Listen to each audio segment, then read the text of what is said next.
ഹരിസ, അപ്പൊ നമ്മള് എത്രാമത്തെ എപ്പിസോഡാണ് അറിയോ? 39ാമത്തെ എപ്പിസോഡാ.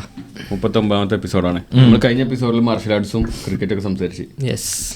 ഈ എപ്പിസോഡിൽ എനിക്ക് നമ്മൾ കുറേ കാലങ്ങളായി മിസ്റ്ററീസിനെ പറ്റിയൊക്കെ ഒരു എപ്പിസോഡ് ചെയ്തിട്ട്, അതായത് മിസ്റ്ററീസ് ഇൻ ദ സെൻസ് നമുക്ക് അത്ഭുതകരമായി തോന്നിയ പല കാര്യങ്ങളെ നമ്മൾ മുമ്പ് നമ്മളെ കുറേ റീലൊക്കെ അങ്ങനെ വന്നിട്ടുണ്ട്. പക്ഷേ എൻ്റെ അടുത്ത് ഇപ്പോൾ പല ആൾക്കാരും പറഞ്ഞ് ഇങ്ങനത്തെ കുറച്ച് കാര്യങ്ങൾ ഇങ്ങനെ കുറച്ചായിട്ട് മിസ് ചെയ്യുന്നുണ്ട് എന്നല്ലേ.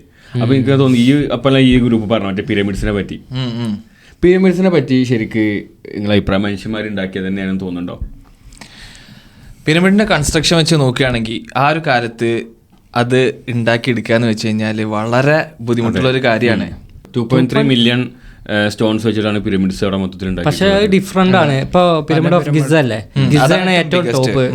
അതില് ഈ പറഞ്ഞ കണക്കിന്റെ മുകളിലുണ്ട്, പിന്നെ ചെറുതുണ്ട്. അതന്നെ 20 വർഷം എടുത്തിട്ടാണ് നിർമ്മിച്ചതെന്നാണ് പറയുന്നത്. ആ കണക്ക് വെച്ച് നോക്കുകയാണെങ്കിൽ 1 മണിക്കൂർ 80 ടണ്ണോളം അങ്ങനെ പ്ലേസ് ചെയ്യണം. 20 വർഷത്തില് 80 ടൺ എന്ന് വെച്ചാൽ 1 ടൺ 1000 കിലോ ആണ്. 80,000 കിലോ. അതെ. അപ്പൊ അതൊക്കെ ആലോചിക്കുകയാണെങ്കിൽ ഇപ്പൊ ഉണ്ടല്ലോ, ഒന്നെങ്കിൽ അന്നത്തെ മനുഷ്യരെന്ന് വെച്ച് കഴിഞ്ഞാല് ഇപ്പത്തെ മനുഷ്യരെക്കാട്ടിൽ എത്രയോ ടെക്നോളജിക്കലി അഡ്വാൻസ്ഡ് ആയിരിക്കും. അതാണ് ടെക്നോളജി എന്ന് പറയുമ്പോൾ നമ്മൾ വിചാരിക്കുന്ന മാതിരി കമ്പ്യൂട്ടർ, AI അങ്ങനത്തെ ടെക്നോളജി അല്ല. അവരുടെ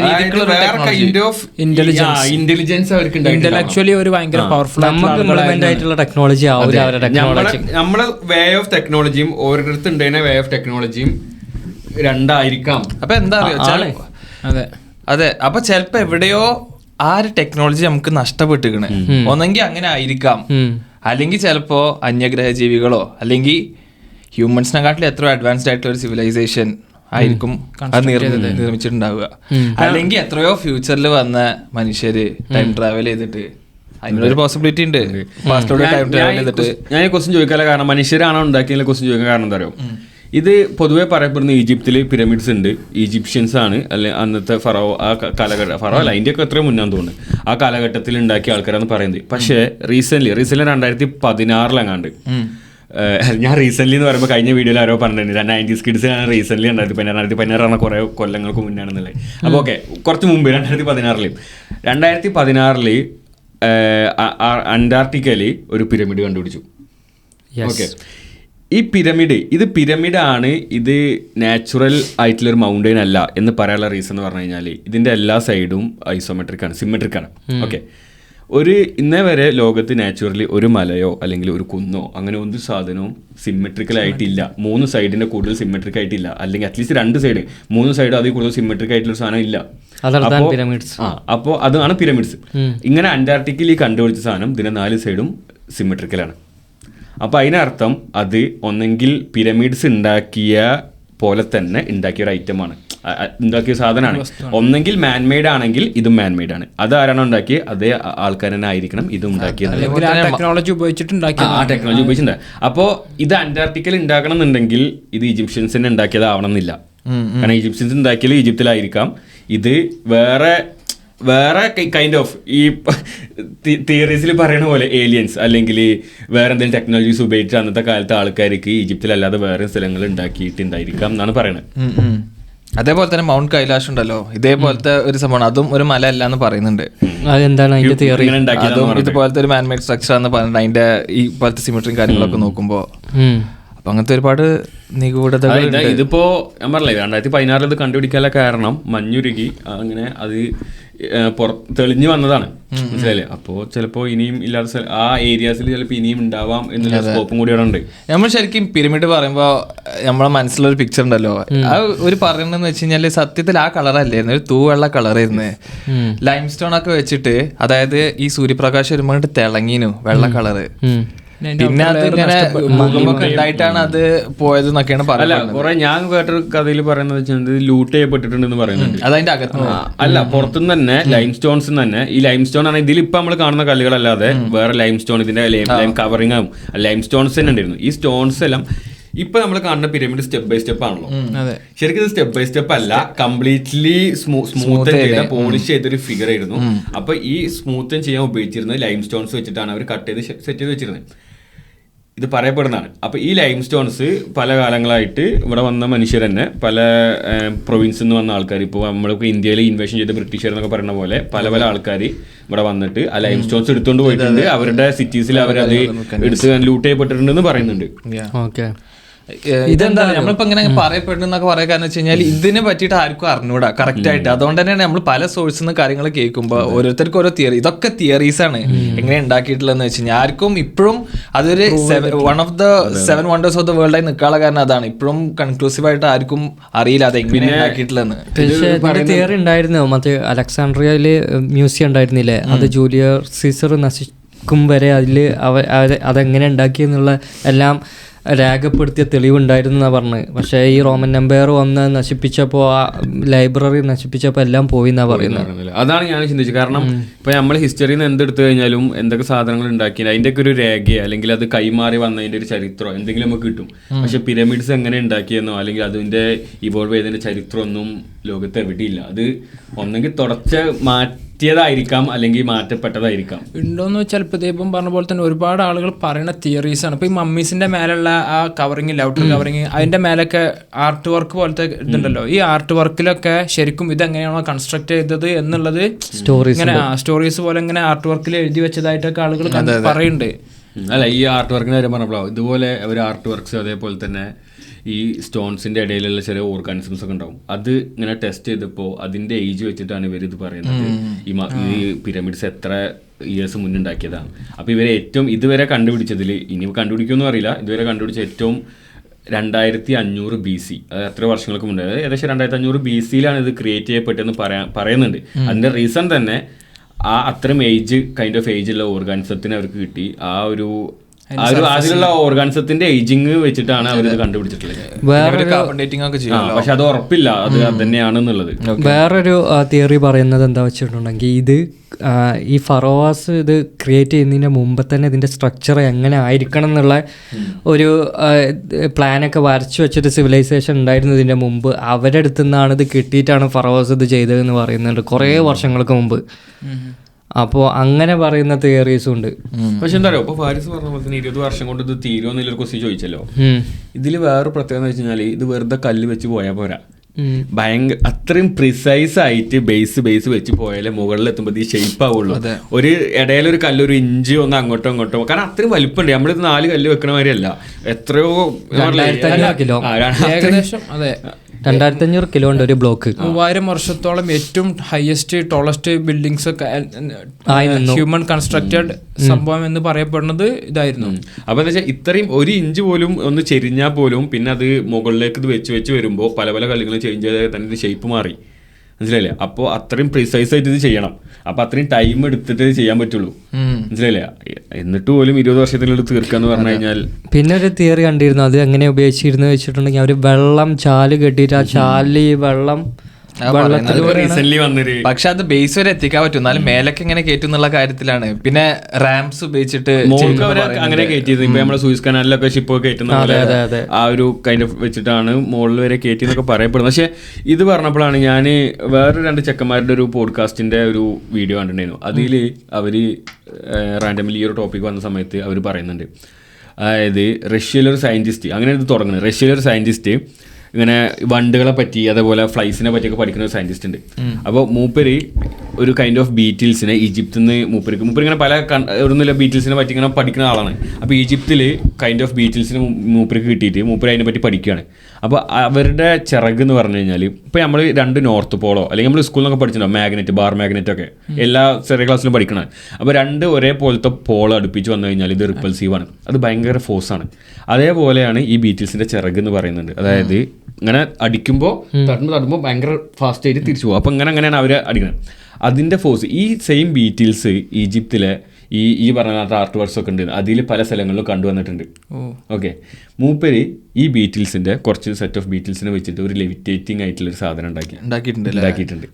അപ്പോൾ അങ്ങനെ മൂപ്പര് ഇത് ഈ പിരമിഡ്സിന്റെ ബേസിൽ കണ്ടുപിടിച്ചതല്ല, മൂപ്പരുടേതായ സ്റ്റഡി നടത്തി അങ്ങനെ മൂപ്പർക്ക് ഇതിന്റെ ഫോഴ്സ് മനസ്സിലാക്കി മൂപ്പര് ലെവിറ്റേറ്റിംഗ് ആയിട്ടുള്ള സാധനം ഉണ്ടാക്കിയിരുന്നു. പിന്നീട് ഇത് മൂപ്പര് പബ്ലിഷ് ചെയ്ത സമയത്താണ് പലരും പുതിയ തിയറി ആയിട്ട് വന്നത്. ഇങ്ങനെ ഈ ബീറ്റിൽസിനെ ഉപയോഗിച്ച് ഈ ബീറ്റിൽസ് ആണ് പിരമിഡ്സിന്റെ പല സ്ഥലങ്ങളിലും അതിന്റെ ഇത് കാണുന്നുണ്ട്, എന്താ ആർട്ട് വർക്ക്സ് കാണുന്നുണ്ട്. ഈ ബീറ്റിൽസിനെ ഉപയോഗിച്ച് ലെവിറ്റേറ്റ് ചെയ്തിട്ടാണ് പിരമിഡ്സിന്റെ ബ്ലോക്സ് കൊണ്ടുവച്ചിട്ടുള്ളത്. പവർ ഉണ്ട് അവർക്ക് എന്നുള്ളത്. അപ്പൊ അങ്ങനെ നിങ്ങൾ ഈ വെള്ളത്തിന്റെ ഇത് പറഞ്ഞ പോലെ തന്നെ അങ്ങനെയും ഒരു തിയറി ശരിക്കുണ്ട്. അതാണ് അല്ല നേരത്തെ ഇപ്പോൾ അതിന്റെ പ്രിസിഷൻ പറഞ്ഞപ്പോഴുണ്ടല്ലോ, ഈ പിരമിഡ്സിന്റെ ഓരോ സൈഡ് എടുക്കുകയാണെങ്കിൽ correctly north south east west ഒക്കെ അലൈൻഡ് ആണ്. അത് മാത്രമല്ല ഈ 3 പിരമിഡ്സ് എടുക്കുമ്പോൾ ഈ ഓറിയോൺസ് ബെൽറ്റ് പറഞ്ഞിട്ടുള്ള ഈ നക്ഷത്രങ്ങളുണ്ടല്ലോ അതുമായിട്ട് പെർഫെക്റ്റ്ലി അലൈൻഡ് ആണ്. വേറൊരു കാര്യം കൂടി ഉണ്ട് ഈ പറഞ്ഞ പോലെ, അതായത് ഈ പിരമിഡ്സിന്റെ ഹൈറ്റ് എന്തൊരു നമ്പർ ഉണ്ട്, 43,200 അങ്ങനെ എന്തോ, അത് കറക്റ്റ് നമ്പർ എനിക്ക് അറിയില്ല. നമ്മള് ഫീറ്റ് ആണോ ഫീറ്റ് കറക്റ്റ് അറിയില്ല, പക്ഷെ അത് നമ്മൾ പിൻ ചെയ്തിടാം എന്താണെന്നല്ലേ. 43,200 എന്ന് പറയുന്ന നമ്പർ ഉണ്ട്. ആ നമ്പറിനായിട്ട് ഈ പിരമിഡിന്റെ ഹൈറ്റ് മൾട്ടിപ്ലൈ ചെയ്ത് കഴിഞ്ഞാൽ നമ്മളെ ഭൂമിന്റെ സെന്ററിൽ നിന്ന് മുകളിൽ വരെയുള്ള ഹൈറ്റ് കിട്ടും. അതേ 43,200 കൊണ്ട് ഈ പിരമിഡിന്റെ പെരിമീറ്റർ എന്ന സൈഡ് മൾട്ടിപ്ലൈ ചെയ്ത് കഴിഞ്ഞാൽ, ബേസ് മൾട്ടിപ്ലൈ ചെയ്ത് കഴിഞ്ഞാൽ ഭൂമിന്റെ ഇക്വേറ്ററിന്റെ ലെങ്ത് കിട്ടും. ശരി, അതാ ഒരുപാട് മാത്തമാറ്റിക്കലി സിഗ്നിഫിക്കൻസ് ഉണ്ട് ഇതിന്. അതേപോലെ ഈ ടോംസിനല്ലേ ഇതിൻ്റെ ഉള്ളിലുള്ള ടോംബാൾക്കൊക്കെ കുറേ സ്റ്റോറീസ് ഉണ്ട്. ഇപ്പോൾ 1922 ഒരു ഫോർമർ കിങ് ഉണ്ടായിരുന്നു ഫറോവ വംശത്തിലെ. അതിൻ്റെ ടോംബ് തുറന്നപ്പോൾ 20 ആൾക്കാരാണ് മരിച്ചത്. ടൂട്ടൻഖാമൂൻ. അതന്നെ ആ കിങ് ആണ്. ആ കിങ്ങിൻ്റെ പേരെന്താ പേര്? ടൂട്ടൻഖാമൂൻ. യെസ്. എന്തുകൊണ്ടാണ് മരിച്ചത്? അതിൻ്റെ ഈ യുറേനിയം, ഈ ടോമിൻ്റെ ഉള്ളിൽ യുറേനിയം പിന്നെ വേറെ കെമിക്കൽ വേസ്റ്റ് ഒക്കെ ഉണ്ടായ അത് പോയ്സണായി മാറിയിട്ട് ആൾക്കാരെ ശരീരത്തിൽ തട്ടി. അതൊരു കേസാന്ന് പറഞ്ഞ് കുറെ കാലം നടന്നീന്. പിന്നെ ഇത് ഒരു തിയറിയാണ്. വേറൊരു തിയറി എന്ന് വെച്ച് കഴിഞ്ഞാല് ഏതോ ഫംഗസും കാര്യങ്ങളൊക്കെ ഉണ്ടായിരുന്നു. അപ്പോ അത് ഒരുപാട് വർഷങ്ങള് അത് തുറക്കുമ്പോട്ട് വന്നിട്ട് ശ്വസിക്കുമ്പോ ഉണ്ടാവണ പ്രശ്നങ്ങൾ കാരണമാണ് മരിക്കണം എന്നൊക്കെ പറയുന്നുണ്ട്. പക്ഷെ അത് കുറെ കാലം അത് ഫറോസ് കേസാണെന്ന് പറഞ്ഞിട്ട് ഇങ്ങനെ നടന്നീനെ. അല്ല, ഇതൊക്കെ ഇങ്ങനെ ആവാൻ വേണ്ടിട്ട് തന്നെ അവര് സെറ്റ് ചെയ്ത് വെക്കുന്നതായിരിക്കും.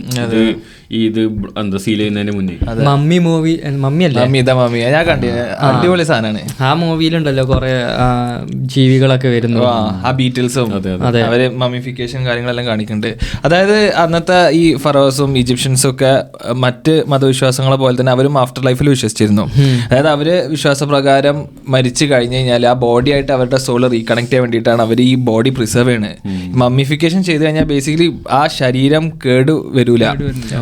അത് ചെയ്യണമെന്ന് വെച്ച് കഴിഞ്ഞാൽ ഉള്ളിലത്തെ അവയവങ്ങളൊക്കെ പുറത്തേക്ക് എടുത്തിട്ട് അവിടുത്തെ ഹൃദയം മാത്രം അവിടെ വെക്കും, ബാക്കി അവയവങ്ങളെല്ലാം പുറത്തേക്ക് എടുത്ത് അവര് ഉപ്പില് 40 ദിവസത്തോളം വെക്കും. അപ്പോൾ ശരീരത്തിലുള്ള എല്ലാ ജലം ഒക്കെ പോയി പറ്റ ഡ്രൈ ആവുമല്ലോ.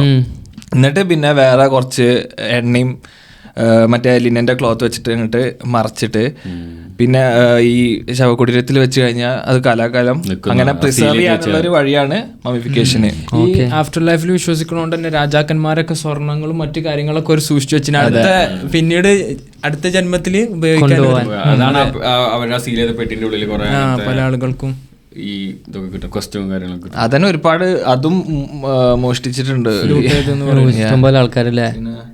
ഞാൻ അതേപോലെ ഇതിന്റെ ഒരു ഇന്റേണൽ സ്ട്രക്ചർ നോക്കിയ സമയത്ത് ഇതിന്റെ ഉള്ളില് ഇങ്ങനെ അധികം ഫുള്ള് ഹോളോ അല്ല. ഇതിന് ചില ഏരിയാസ് നമ്മളൊരു ചെറിയൊരു റൂമും അങ്ങനത്തെ കുറച്ച് സെറ്റപ്പ് ഒക്കെയാണ് ഇതിന്റെ ഉള്ളിലുള്ളത്. ഒരു ഞാൻ നോക്കിയൊരു സാധനത്തിന്റെ ഉള്ളിൽ ഒരു കിങ്സ് ചേംബർ, പിന്നെ ക്വീൻസ് ചേംബർ, പിന്നെ ഒരു ഹിഡൻ ഒരു റൂം, അങ്ങനെ അത്രേ ഉള്ളൂ അതിന്റെ ഉള്ളിൽ. ബാക്കി ഇങ്ങനെ അവർക്ക് ഇങ്ങനെ ഇതേപോലെ മമ്മി സൂക്ഷിക്കാനും പിന്നെ അങ്ങനെ അധികം സ്പേസും കാര്യങ്ങളൊന്നും ഇല്ല. പക്ഷെ ഇതിലും ഒരുപാട് കോൺസ്പിറസീസ് ഉണ്ട്. എന്ന് വെച്ചാൽ എന്തിനാണ് ഈ പിരമിഡ്സ് കൺസ്ട്രക്ട് ചെയ്തതെന്നുള്ളത്. നൈൽ നദിക്ക് ഒരുപാട് ഇൻഫ്ലുവൻസ് ഉണ്ടല്ലോ. ആ സമയത്ത് നല്ല രീതിയിൽ കൃഷിയും കാര്യങ്ങളൊക്കെ നടക്കുന്നുണ്ട്. അപ്പോൾ അവർക്ക് ഫുഡ് ഗ്രെയിൻസ് സ്റ്റോർ ചെയ്യാൻ വേണ്ടിയിട്ടാണെന്നൊക്കെ, ഫുഡ് ഗ്രെയിൻസ് സ്റ്റോർ ചെയ്യാൻ വേണ്ടിയിട്ടാണ്. അതുപോലെ തന്നെ റിലീജിയസ്, ഇപ്പോൾ നമ്മൾ പള്ളി അമ്പലം കാണുന്ന പോലെ അങ്ങനെ ഒരു റിലീജിയസ് അതായിട്ടും കണ്ടിട്ടുണ്ട്. അങ്ങനെ ഒരുപാട് കോൺസ്പിറസീസ് ഉണ്ട് എന്തിനു വേണ്ടിയിട്ടാണ് പിരമിഡ്സ് കൺസ്ട്രക്ട് ചെയ്തതെന്നുള്ളത്. ഇതിപ്പോ മനുഷ്യന്മാരല്ല പണിതെന്ന് പറയുമ്പോ നമ്മള് ഫ്രീമേസൺസിന്റെ ചെയ്താണ്. അതില് നമ്മൾ പറയുന്നുണ്ട്, ഇതില് ഫ്രീമേസൺസിന്റെ കാര്യം നമ്മൾ പറയണ്ടല്ലോ, കൽപ്പണിക്കാരുടെ കാര്യമൊക്കെ പറയുന്നുണ്ട്. അപ്പൊ ഇത് മനുഷ്യന്മാരല്ല എന്നുണ്ടെങ്കിൽ ഫ്രീമേസൺസിന് അവിടെ പ്രസക്തി ഇല്ല.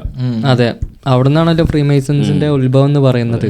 പിന്നെ ഉണ്ടല്ലോ ഒരു മിസ്കോൺസെപ്ഷൻ ആണ് പൊതുവെ ഇത് അടിമകളാണ് ഉണ്ടാക്കിയിരുന്നത് എന്ന്. പക്ഷെ ഇപ്പൊ ഇവരെ റെക്കോർഡ്സ് പറഞ്ഞു വെച്ചാൽ അത് അടിമകളായിരുന്നില്ല, പണിക്കാരായിരുന്നു. അവർക്ക് നല്ല രീതിക്ക് ശമ്പളവും നല്ല വസ്ത്രം അതുപോലെ തന്നെ ഭക്ഷണം കാര്യങ്ങളൊക്കെ ഉണ്ടായിരുന്നു. അത് ഞാനും കേട്ടിട്ടുണ്ട്. അതിൽ പറയണെന്ന് വെച്ചാല് അവിടെ കൃഷി നടക്കുന്നുണ്ടല്ലോ. അപ്പൊ ഈ കൃഷി എന്ന് പറഞ്ഞ സമയം എല്ലാ സമയത്തും എല്ലാവർക്കും പണി ഉണ്ടാവില്ല. അത് കൃഷിന്റെ വിളവെടുക്കുന്ന സമയം അല്ലെങ്കിൽ നടുന്ന സമയം, അങ്ങനെ സമയത്താണ് എല്ലാവർക്കും പണി ഉണ്ടാവുള്ളൂ. അപ്പൊ ബാക്കി സമയത്ത് ഇവർക്ക് പണിയില്ല. അപ്പൊ ഇങ്ങനെ പണിയില്ലാതെ നിൽക്കുന്ന സമയത്ത് ഇവരെ യൂസ് ചെയ്തിട്ടാണ് ഇവരും ഹെൽപ്പ് ചെയ്തിട്ടുണ്ട്. ഈ പറഞ്ഞ പോലെ തന്നെ അവർക്കുള്ള സാലറിയും കാര്യങ്ങളും അവർക്ക് വേണ്ടതൊക്കെ ചെയ്തിട്ട് തന്നെയാണ് ഇത് പണിതിട്ടുള്ളത് പറയപ്പെടുന്നുണ്ട്. ഇവൻ പറഞ്ഞ പോലെ തന്നെ സ്കിൽഡ് ലേബേഴ്സ് ആണ് ഇത് പണിതത് എന്ന് പറയുന്നുണ്ട്. കാരണം അത്രയും ഈ പറഞ്ഞിട്ടില്ല, അതിന്റെ കൺസ്ട്രക്ഷൻ അത്രയും പ്രിസൈസ് ആയിട്ട് വരണമെന്നുണ്ടെങ്കിൽ അത്യാവശ്യം കാര്യങ്ങൾ കാൽക്കുലേറ്റ് ചെയ്യാനും കാര്യങ്ങളൊക്കെ ചെയ്യാനൊരു ഐഡിയ ഉള്ള ആളുകളാണ് ഇത് ചെയ്തിട്ടുള്ളത് എന്ന് പറയുന്നുണ്ട്. ഇതിൽ നിന്ന് എന്താ നമ്മൾ മനസ്സിലാക്കേണ്ടതെന്ന് വെച്ചിട്ടുണ്ടെങ്കിൽ അന്ന് അവർക്ക് അവരുടേതായ ടെക്നോളജി ഉണ്ടായിരുന്നു, അതിൽ അവര് നല്ല മാസ്റ്റർ ചിലപ്പോ ഒരു എക്സ്ട്രാ ഹെൽപ്പും കൂടി കിട്ടിയിട്ടുണ്ടാവും. അതായത് മനുഷ്യന്മാരല്ലാത്ത ഒരു സിവിലൈസേഷൻ, എത്രയോ അഡ്വാൻസ്ഡ് ആയിട്ടുള്ള ഒരു സിവിലൈസേഷന്റെ ഒരു സഹായം അവർക്ക് കിട്ടിയിട്ടുണ്ടായിരിക്കാം. എന്തൊക്കെയോ കാരണങ്ങൾ കൊണ്ട് നമ്മള് അതിൽ നിന്ന് വേർപെട്ടു പോയി. അല്ലെങ്കിൽ ഞാൻ പറഞ്ഞില്ല, ഈ ജോറോഗൻ തന്നെ പറയുന്നുണ്ട്, അതായത് നമ്മളെക്കാട്ടിലും ഹൈലി ഇന്റലിജന്റ് ആയിട്ടുള്ള സിവിലൈസേഷൻസ് നമ്മളിപ്പോൾ വളർന്നു വന്ന പോലെ, നമ്മളിപ്പോൾ എവിടെ വരെ എത്തി, AI 3 വരെ എത്തിയ പോലെ തന്നെ അന്നൊരു സിവിലൈസേഷൻ ഉണ്ടായിരുന്നു. പക്ഷെ അതിനുശേഷം എന്തെങ്കിലും സോളാർ വേവോ അല്ലെങ്കിൽ ഇതുപോലെ എന്തെങ്കിലും സൂര്യനിൽ നിന്നുണ്ടായ പ്രശ്നങ്ങളോ അല്ലെങ്കിൽ എന്തെങ്കിലും കാരണങ്ങൾ കൊണ്ട് ഭൂമി തിരിച്ച് ഐസേജിലോട്ട് പോയി. പിന്നെ ഐസേജിൽ നിന്ന് പിന്നെ തുടങ്ങിയതാണ് സ്റ്റോൺ ഏജ്. ആ കാര്യങ്ങളൊക്കെ നമ്മൾ പിന്നെ രണ്ടാമത് തുടങ്ങിയ ഒരു ജനറേഷനാണ്, like kind of human kind ആണ് നമ്മൾ എന്നാണ് പറയുന്നത്. അല്ല, നമ്മളൊക്കെ ഈ പൂർവികരെ നമ്മളെ പുച്ഛിക്കോല, അവർക്കൊക്കെ എന്ത് അന്തല്ലാത്ത ആൾക്കാർ. പക്ഷെ യഥാർത്ഥത്തിൽ അങ്ങനെ ആവില്ല, നമ്മളെക്കാട്ടിലും എത്രയോ അഡ്വാൻസ്ഡ് ആയിരിക്കണം. ഇപ്പൊ ആ ഒരു കാര്യം പറയുകയാണെങ്കിൽ തന്നെ ഈ കൈലാസ്നാഥ ക്ഷേത്രം ഉണ്ടായിരുന്നല്ലോ എല്ലോരയില്, മഹാരാഷ്ട്രയില്. അതും ഇതേപോലെ ഒരു മിസ്റ്ററിയാണ്, അതെങ്ങനെയാണ് അവർ ഉണ്ടാക്കിയത് എന്നുള്ളത്. കാരണം നോക്കുകയാണെങ്കിൽ അത് പാറ തുരന്നിട്ടാണ് അത് ഉണ്ടാക്കിയത്. നിങ്ങൾക്ക് മനസ്സിലായോ ക്ഷേത്രം ഏതാന്ന്? മറ്റേ ശിവന്റെ വലിയ. അപ്പൊ അതെന്ന് വെച്ച് കഴിഞ്ഞാൽ അതും 2.5 മില്യൺ ടൺസ് പാറ തുരന്നെടുത്തിട്ടാണ് ഉണ്ടാക്കിയത്. അതിന്റെ ഒരു റിമെയിൻസും കാണാനില്ല ഈ തുരന്നെടുത്തതിന്റെ. അതും 2 മുതൽ 6 ടണ്ണ് 1 മണിക്കൂർ. അത് 20, ഇതും പിരമിഡ്സ് 20 വർഷം എടുത്തിട്ടാണ് നിർമ്മിച്ചിരുന്നത്. അതേപോലെ തന്നെ ഈ കൽപ്പണി നോക്കാൻ പഴയ ഒരുപാട് അമ്പലങ്ങളുണ്ട്. പത്മനാഭസ്വാമി ക്ഷേത്രം തന്നെ നോക്ക്. നമ്മളൊരു ഫ്രണ്ട് ഷെയർ ചെയ്ത ഇൻസ്റ്റാഗ്രാമിൽ ഒരു ഡാം വെള്ളം വറ്റിയ സമയത്ത് 750 വർഷം പഴക്കമുള്ള ഒരു അമ്പലം കണ്ടുപിടിച്ചു അവിടെ. അതായത് ഡാമിൽ വെള്ളം ഉണ്ടായിരുന്നു, വെള്ളം വറ്റി കഴിഞ്ഞപ്പോഴാണ് ഇവരിത് കാണുന്നത് ഇങ്ങനെ ഒരു അമ്പലം അവിടെ ഉണ്ടായിരുന്നു എന്നുള്ളത്. 750 വർഷം പഴക്കല്ലേ. അപ്പോ അതാണ് അന്നത്തെ അത്രത്തോളം അഡ്വാൻസ് ആയിരുന്നു. ഇപ്പോൾ മറ്റേത് 2.5 മില്യൺ കേട്ടോ, 2 ലക്ഷം ടണ്ണ് പാറ തുറന്നിട്ടാണ് ഉണ്ടാക്കിയത് കേട്ടോ. വേറെ ഒന്നുണ്ട്. ഇപ്പൊ ഞാൻ ഇതുവരെ കണ്ടിട്ടില്ല, പോകണമെന്ന് ആഗ്രഹമുള്ളൊരു സ്ഥലമാണ്. പക്ഷെ കണ്ട ആൾക്കാർ പറയുന്നത് നമ്മളത് ഒരു പ്രാവശ്യം കണ്ടു കഴിഞ്ഞാൽ നമ്മൾ ലോകം കാണുന്ന നമ്മുടെ പോയിന്റ് ഓഫ് വ്യൂ മാറും എന്ന് പറയുന്നുണ്ട്. ഏത് ഈ പിരമിഡ് കണ്ടു കഴിഞ്ഞാൽ. കാരണം അതിന്റെ ഒരു സ്റ്റോൺ തന്നെ നമ്മളെ കണ്ടിട്ടുണ്ട്. അപ്പോൾ ഇത് മനുഷ്യനെ കൊണ്ട് സാധിക്കും, മനുഷ്യന്മാരുണ്ടാക്കിയതാണെന്ന് വിശ്വസിക്കുന്ന ആൾക്കാരാണല്ലോ ഇവിടെ ഭൂരിഭാഗം. അപ്പോൾ ഇത് മനുഷ്യനെ കൊണ്ട് സാധിക്കുമെങ്കിൽ എന്തുകൊണ്ട് നമ്മളെ കൊണ്ട് ബാക്കിയുള്ള കാര്യങ്ങൾ സാധിക്കില്ല എന്നുള്ളൊരു തോട്ട്. കാരണം അത്രയും നമ്മൾ നമ്മളെ തോട്ടിന് നമ്മളിപ്പോൾ എന്താണ് വിചാരിക്കുന്നത്, അതിനെക്കാട്ടിൽ എത്ര വലുപ്പമുണ്ട് ഇതിന്റെ സൈസ് റിയലി കാണുമ്പോൾ. അപ്പോൾ ഇത് മനുഷ്യൻ ഉണ്ടാക്കിയതാണെങ്കിൽ എന്തുകൊണ്ട് നമ്മളെ കൊണ്ട് വേറെ പലതും സാധിക്കുന്നില്ല, അങ്ങനെ ഒരു തോട്ട് പ്രോസസ് നമുക്ക് വരും, നമുക്ക് ഒരു പോസിറ്റീവ് മൈൻഡ് സെറ്റ് വരും എന്ന് ഇത് കണ്ട പല ആൾക്കാരും പറയുന്നുണ്ട്. അങ്ങനെയാണ് കാര്യം. അതേപോലെ തന്നെ ഞാൻ പറഞ്ഞില്ല, അമ്പലങ്ങൾ കുറേ ഉണ്ട്. ഈ പറഞ്ഞ പണിയെടുത്ത അമ്പലങ്ങൾ ഇപ്പോൾ നിങ്ങൾ കണ്ടതല്ലേ പത്മനാഭസ്വാമി ക്ഷേത്രം, അതിന്മ കുറേ ഇങ്ങനെ ഈ കൽപ്പണി എടുത്തത് കുറേ അല്ലേ? അതുവരെ കണ്ടിട്ടില്ല നിങ്ങൾ? ആ, അപ്പോൾ അത് കേരളത്തിൽ തന്നെ ഉണ്ട്. നമ്മൾ നോക്കുകയാണെങ്കിൽ ഒരുപാട് സംഭവങ്ങൾ അതൊക്കെ ഒരു കൽപ്പണി എടുത്തിട്ടാണ് നിർമ്മിച്ചെന്നുള്ളതിന്റെ ഒരു പ്രൂഫും കാര്യങ്ങളൊക്കെ ഉണ്ട്. പക്ഷെ ഈ ക്ഷേത്രം എടുക്കുമ്പോൾ അത് അങ്ങനല്ല, കാരണം അത്രത്തോളം പാറ തുറന്നിട്ടാണ് ഉണ്ടാക്കിയത്. ഇത് ഒരു എന്താ പറയാ, ഇതെങ്ങനെ മനുഷ്യൻ ഉണ്ടാക്കിയെന്ന് തോന്നിപ്പോകുന്ന രീതിയിലുള്ള സ്ട്രക്ചേഴ്സ് ആണ്. അപ്പൊ പറഞ്ഞ ചിലപ്പോ ഇങ്ങനത്തെ ലേസറും അങ്ങനത്തെ ഓരോ ടെക്നോളജി വെച്ചിട്ടൊക്കെ ആയിരിക്കും. അത്രത്തോളം പ്രിസിഷൻ ഉണ്ട്. ആ ജസ്റ്റ് പാറ തുറന്നെടുക്കല്ലോ, അതിന്റെ ഓരോ രൂപങ്ങളും കാര്യങ്ങളൊക്കെ ഉണ്ടാക്കി കൊത്തുപണി എടുത്തിട്ടാണല്ലോ അത് നിർമ്മിച്ചത്. അത് വെച്ച് നോക്കുമ്പോ താജ്മഹലിന്റെയും അതേപോലെ തന്നെ നമ്മൾ അപ്രീഷിയേറ്റ് ചെയ്യേണ്ട ഒരു സംഭവമാണ് അല്ലേ? ലോകാത്ഭുതമായത് വെറുതെ അല്ലല്ലോ. അതെ, അതൊക്കെ പിന്നെ മാൻമെയ്ഡ് ആണ്, അതിന് പ്രൂഫും കാര്യങ്ങളും. ഈ പിരമിഡിന്റെ ഏറ്റവും ടോപ്പിൽ എന്താ വരുന്നത്? ടോപ്പിലൊന്നുമില്ല, ജസ്റ്റ് ഒരു 4 കല്ലിന്റെ പ്ലെയിൻസ് ആണ്, അത്രേ ഉള്ളൂ. അത് ഗ്രാനൈറ്റ് അങ്ങനെ എന്താണ് പറയുന്നത്, എന്താ മാർബിൾ പോലത്തെ ഒരു ഇതാണെന്ന് പറയുന്നത്. ഇല്ല, ഇപ്പൊ റീസെന്റ് ഇപ്പൊ പണ്ട് കാലത്ത് ഞാൻ അത് എന്തായിരുന്നു അറിയില്ല, പക്ഷെ ഇപ്പൊ നോർമൽ സ്റ്റോൺ തന്നെയാണ്.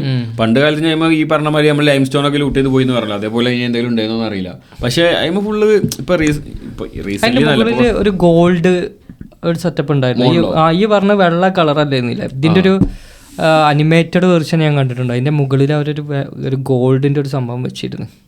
അത് ചിലപ്പോൾ ഉണ്ടാവാം. കുഞ്ഞു ട്രയാങ്കിളോ ഏറ്റവും കൂടുതൽ കുഞ്ഞു ട്രയാങ്കിളോ അത് ഉണ്ടാവാം. പക്ഷേ ഞാനും കണ്ടിട്ടുണ്ട്. പക്ഷേ അതെന്താണെന്ന് എനിക്ക് മനസ്സിലായിട്ടില്ല. നിലവിൽ പക്ഷേ ഇപ്പൊ അതോ അങ്ങനത്തെ സാധനങ്ങളൊന്നും ഇല്ല. അതേപോലെ ഈ ടോംബിന് വേണ്ടിയിട്ടല്ലേ അവർ ഇതുണ്ടാക്കുക, പിരമിഡ് ഉണ്ടാക്കുക.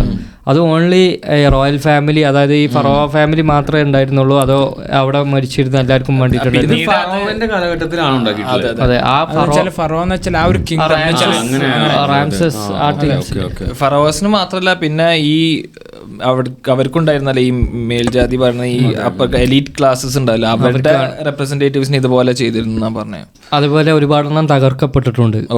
ഉണ്ട്. ഈ ലൂട്ട് ചെയ്തു എന്ന് പറയുന്നത് ഈ പിന്നെ റോമൻ എംപയർ ഇൻവൈഡ് ചെയ്തപ്പോഴാണോ അതാണ് തോന്നുന്നു കൂടുതൽ അല്ലേ? ഏത് എംപയറാന്ന് എനിക്കറിയില്ല. പക്ഷെ പല കാലഘട്ടങ്ങളിലായി, ഇപ്പോൾ ഞാൻ പറഞ്ഞത് ഇതിപ്പോൾ എത്ര വർഷങ്ങൾ 2500 BC എന്ന് പറഞ്ഞാൽ എത്ര വർഷം വെച്ചില്ല, അത്രയും കാലഘട്ടങ്ങളിലായിട്ട് ചിലപ്പോൾ ഒരു 1000 അല്ലെങ്കിൽ 200 500 വർഷങ്ങളായിട്ട് പല കാലഘട്ടത്തിലും പല ആൾക്കാർ വന്ന് ലൂട്ട് ചെയ്ത് പോയതാണ്. നമ്മളെ ഈ ഫ്രാൻസിലെ മ്യൂസിയം ഉണ്ടല്ലോ, പാരീസിലെ, ഞാനവിടെ പോയിട്ടുണ്ട് 3 വട്ടം. എന്താണ് അതിൻ്റെ പേര്? ലോറെ. അതന്നെ. അതില് പിന്നെ ഒരുപാട് സംഭവങ്ങളുണ്ട്. മമ്മീസിന്റെ ഈ ടോംബിന്റെ അത് ഫറോ റാംസസ് അവിടെ അല്ലേ, ആ മ്യൂസിയത്തിലല്ലേ? റാംസസ് പല ഇതുണ്ടല്ലോ, റാംസസ് 1, റാംസസ് 2. അല്ല, ഇപ്പൊ ഏറ്റവും വെൽ പ്രിസർവ്ഡ് ആയിട്ടുള്ള ഒരു മമ്മി കിട്ടിയത് ഫറോ റാംസസിന്റെ ആണ്. തിരിച്ചിങ്ങോട്ട് എത്തിയോന്ന് അറിയില്ല. ഈജിപ്തിലെ റോയൽ മ്യൂസിയത്തിലുണ്ട് ഒന്ന്. പിന്നെ ഇവിടെ കുറേ ഉണ്ട്. ഈ ടോംസിലൊക്കെ ഉള്ള തക്ക് പറഞ്ഞ പോലെ കുറേ ആർട്ട് ഉണ്ട് അവരുടെ അടുത്ത്. ഞാൻ അന്ന് പോയപ്പോ ഒരു ഡിവൈസ് ഒറിജിനൽ മ്യൂസിയത്തില് അവിടെ അതേപോലെ അവരുടെ അടുത്ത് ഓരോ ടെക്നോളജി ഒക്കെ ഉണ്ട്. ലൈക്ക് അന്നത്തെ ടെക്നോളജി നമ്മൾ പറയുന്നത് ഓരോ കല്ലുകൊണ്ടുണ്ടാക്കിയ സംഭവങ്ങളും ഇതൊക്കെയാണ്. അതെങ്ങനെ എപ്പോഴും യൂസ് ചെയ്യാൻ ആൾക്കാർക്ക് അറിയില്ല. അതവിടെ ഞാൻ അതിലവർ പ്രത്യേകം മെൻഷൻ ചെയ്ത് വെച്ചിട്ടുണ്ട്. ഒരു ചെറിയ സാധനമാണ്, എന്താണ് അതുകൊണ്ട് ഉള്ളത് അറിയില്ല. അന്നത്തെ ഓരോ കാര്യങ്ങൾ ആ കാലത്ത് അവര് ഇരുമ്പ് ഉപയോഗിച്ചിട്ടില്ലായിരുന്നല്ലോ, ഇരുമ്പിന്റെ ടൂൾസ് ഒന്നും അവര് യൂസ് ചെയ്തിട്ടില്ലായിരുന്നല്ലോ. അയൺ ഏജ് ഒക്കെ പിന്നീടല്ലോ, അന്ന് കോപ്പറാണ്. ഇന്ത്യന്റെ സെക്ഷൻ ഉണ്ട് അവിടെ. ഇന്ത്യന്റെ സെക്ഷൻ അല്ല, ഇന്ത്യന്റെ വാള്. അല്ല, ഞാൻ ഉദ്ദേശിച്ചത് പിരമിഡ് ഉപയോഗിച്ചില്ല കേട്ടോ. ഈ മ്യൂസിയത്തിൽ ഇന്ത്യന്റെ ഒരു വാളുണ്ടായിരുന്നു ഈ മുഗൾസിന്റെ ടൈമിലുള്ള. അതിമുണ്ട്, അത് എനിക്ക് നല്ല ഇഷ്ടമായി. അതിമുള്ള പിടുത്തമുണ്ടല്ലോ, പിടുത്തം കംപ്ലീറ്റ്ലി ചില്ലാണോ മാർബിളാണോ അറിയില്ല, അങ്ങനെ അവര് കൈപ്പണി എടുത്തൊരു സംഭവം. എൻ്റെ അടുത്ത് അതിന്റെ ഫോട്ടോ ഉണ്ട്. ഈ മ്യൂസിയത്തിൽ കയറാൻ എത്ര ചെലവ്? സ്റ്റുഡൻസിന് കമ്മിയായിരുന്നു അന്ന്, പക്ഷെ 40-60 യൂറോ അങ്ങനെയാണ്. അതൊക്കെ ഉണ്ടല്ലേ? എൻ്റെ ഓർമ്മയിൽ കുറച്ചുണ്ട്, 50 യൂറോന്റെ അടുത്ത് അങ്ങനെ ഉണ്ട്. ആ ഫുൾ ഡേ എടുത്ത് കാണാൻ മാത്രം ഉണ്ടോ? ഞാൻ 3 തവണ പോയിട്ടുണ്ട് അതിൽ. 3 തവണ ഞാൻ പാരീസിൽ പോയപ്പോൾ 3 തവണ അതിൽ പോയിട്ടുണ്ട്. ഉണ്ട്, കാണാണ്ട്. ചില പിക്ചേഴ്സിന്റെ അടുത്തൊക്കെ പോയിട്ട് ഇങ്ങനെ ഇരിക്കാൻ ഒരു ബെഞ്ച് ഇട്ടിട്ടുണ്ട്, നമ്മൾ ഇരുന്ന് പോകും. എന്തിനാ? എല്ലാ പിക്ചേഴ്സിന്റെ അടുത്തും ഡ്രോയിങ്സിന്റെ അടുത്തൊക്കെ പിന്നെ ഇതുണ്ട്, ഇരിക്കാനൊരു ബെഞ്ചുണ്ട് അവിടെ. മൊണാലിസന്റെ അതൊന്നുമല്ല ആർട്ട് ശരിക്കും പറഞ്ഞ അവിടെ. അതിന് എൻജോയ് ചെയ്യാൻ വേറെ പറ്റൂല. അല്ല, നമ്മളെ പറ്റും, നമ്മൾ ഒറ്റക്ക് പോകണം. വേറൊരാളുണ്ട്, നോക്കിയിരിക്കും. ഞാൻ ഇങ്ങനെ നോക്കിയിരിക്കും ഡീപ്പായിട്ട്.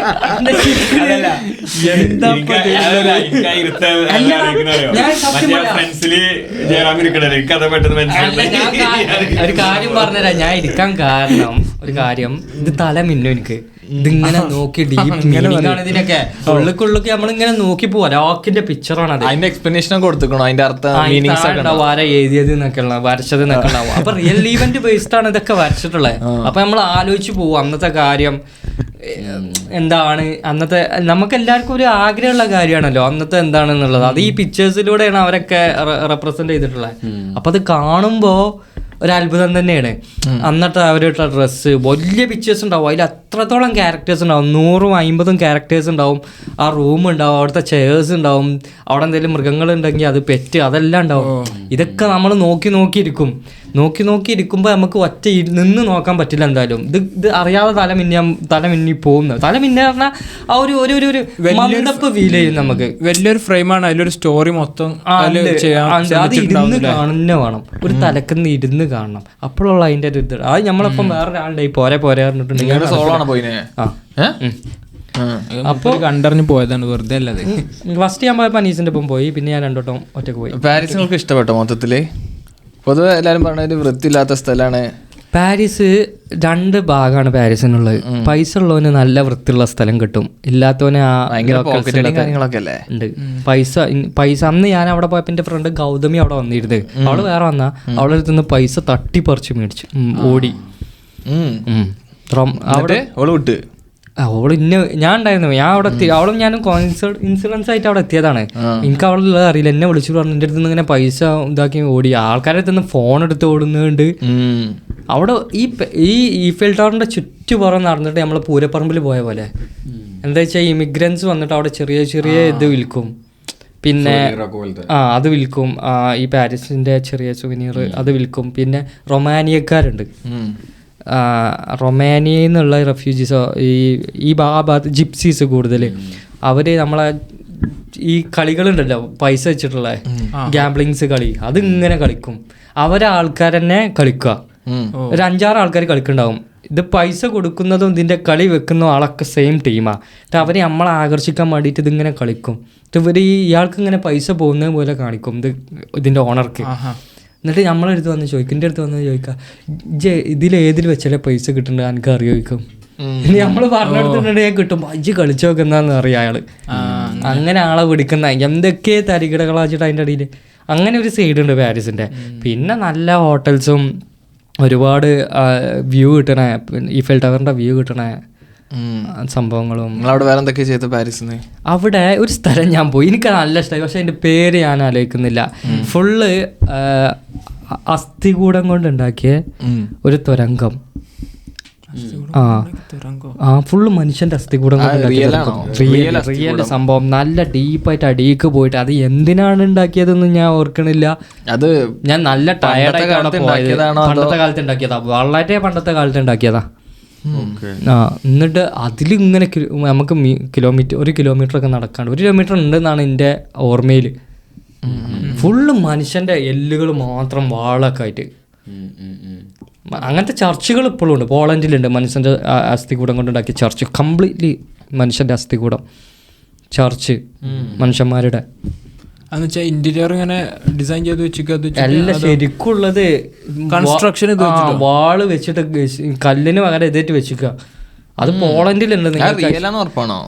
എടാ ചങ്ങായി, ഇതൊക്കെ അന്നത്തെ ആൾക്കാർക്ക് ഇതൊക്കെ എന്താ സംഭവമാണ്. നമ്മൾ കേരളത്തിൽ ഇതൊന്നും ഇല്ലാന്ന് വെച്ചിട്ട് ഇങ്ങനത്തെയൊക്കെ ഉണ്ടായിരുന്നു, ഇങ്ങനത്തെ ആചാരങ്ങളൊക്കെ. പിന്നെ എപ്പോഴും നല്ല ബുദ്ധിയുള്ള ആൾക്കാർ വന്നപ്പോൾ ഇതൊക്കെ മണ്ടത്തരാണ്, ഇങ്ങനത്തെ ഒന്നും കണ്ട് വരുന്ന തലമുറ ഞങ്ങളെ വിലയിരുത്തത് വിചാരിച്ച് നശിപ്പിച്ചിട്ടുണ്ടാവും.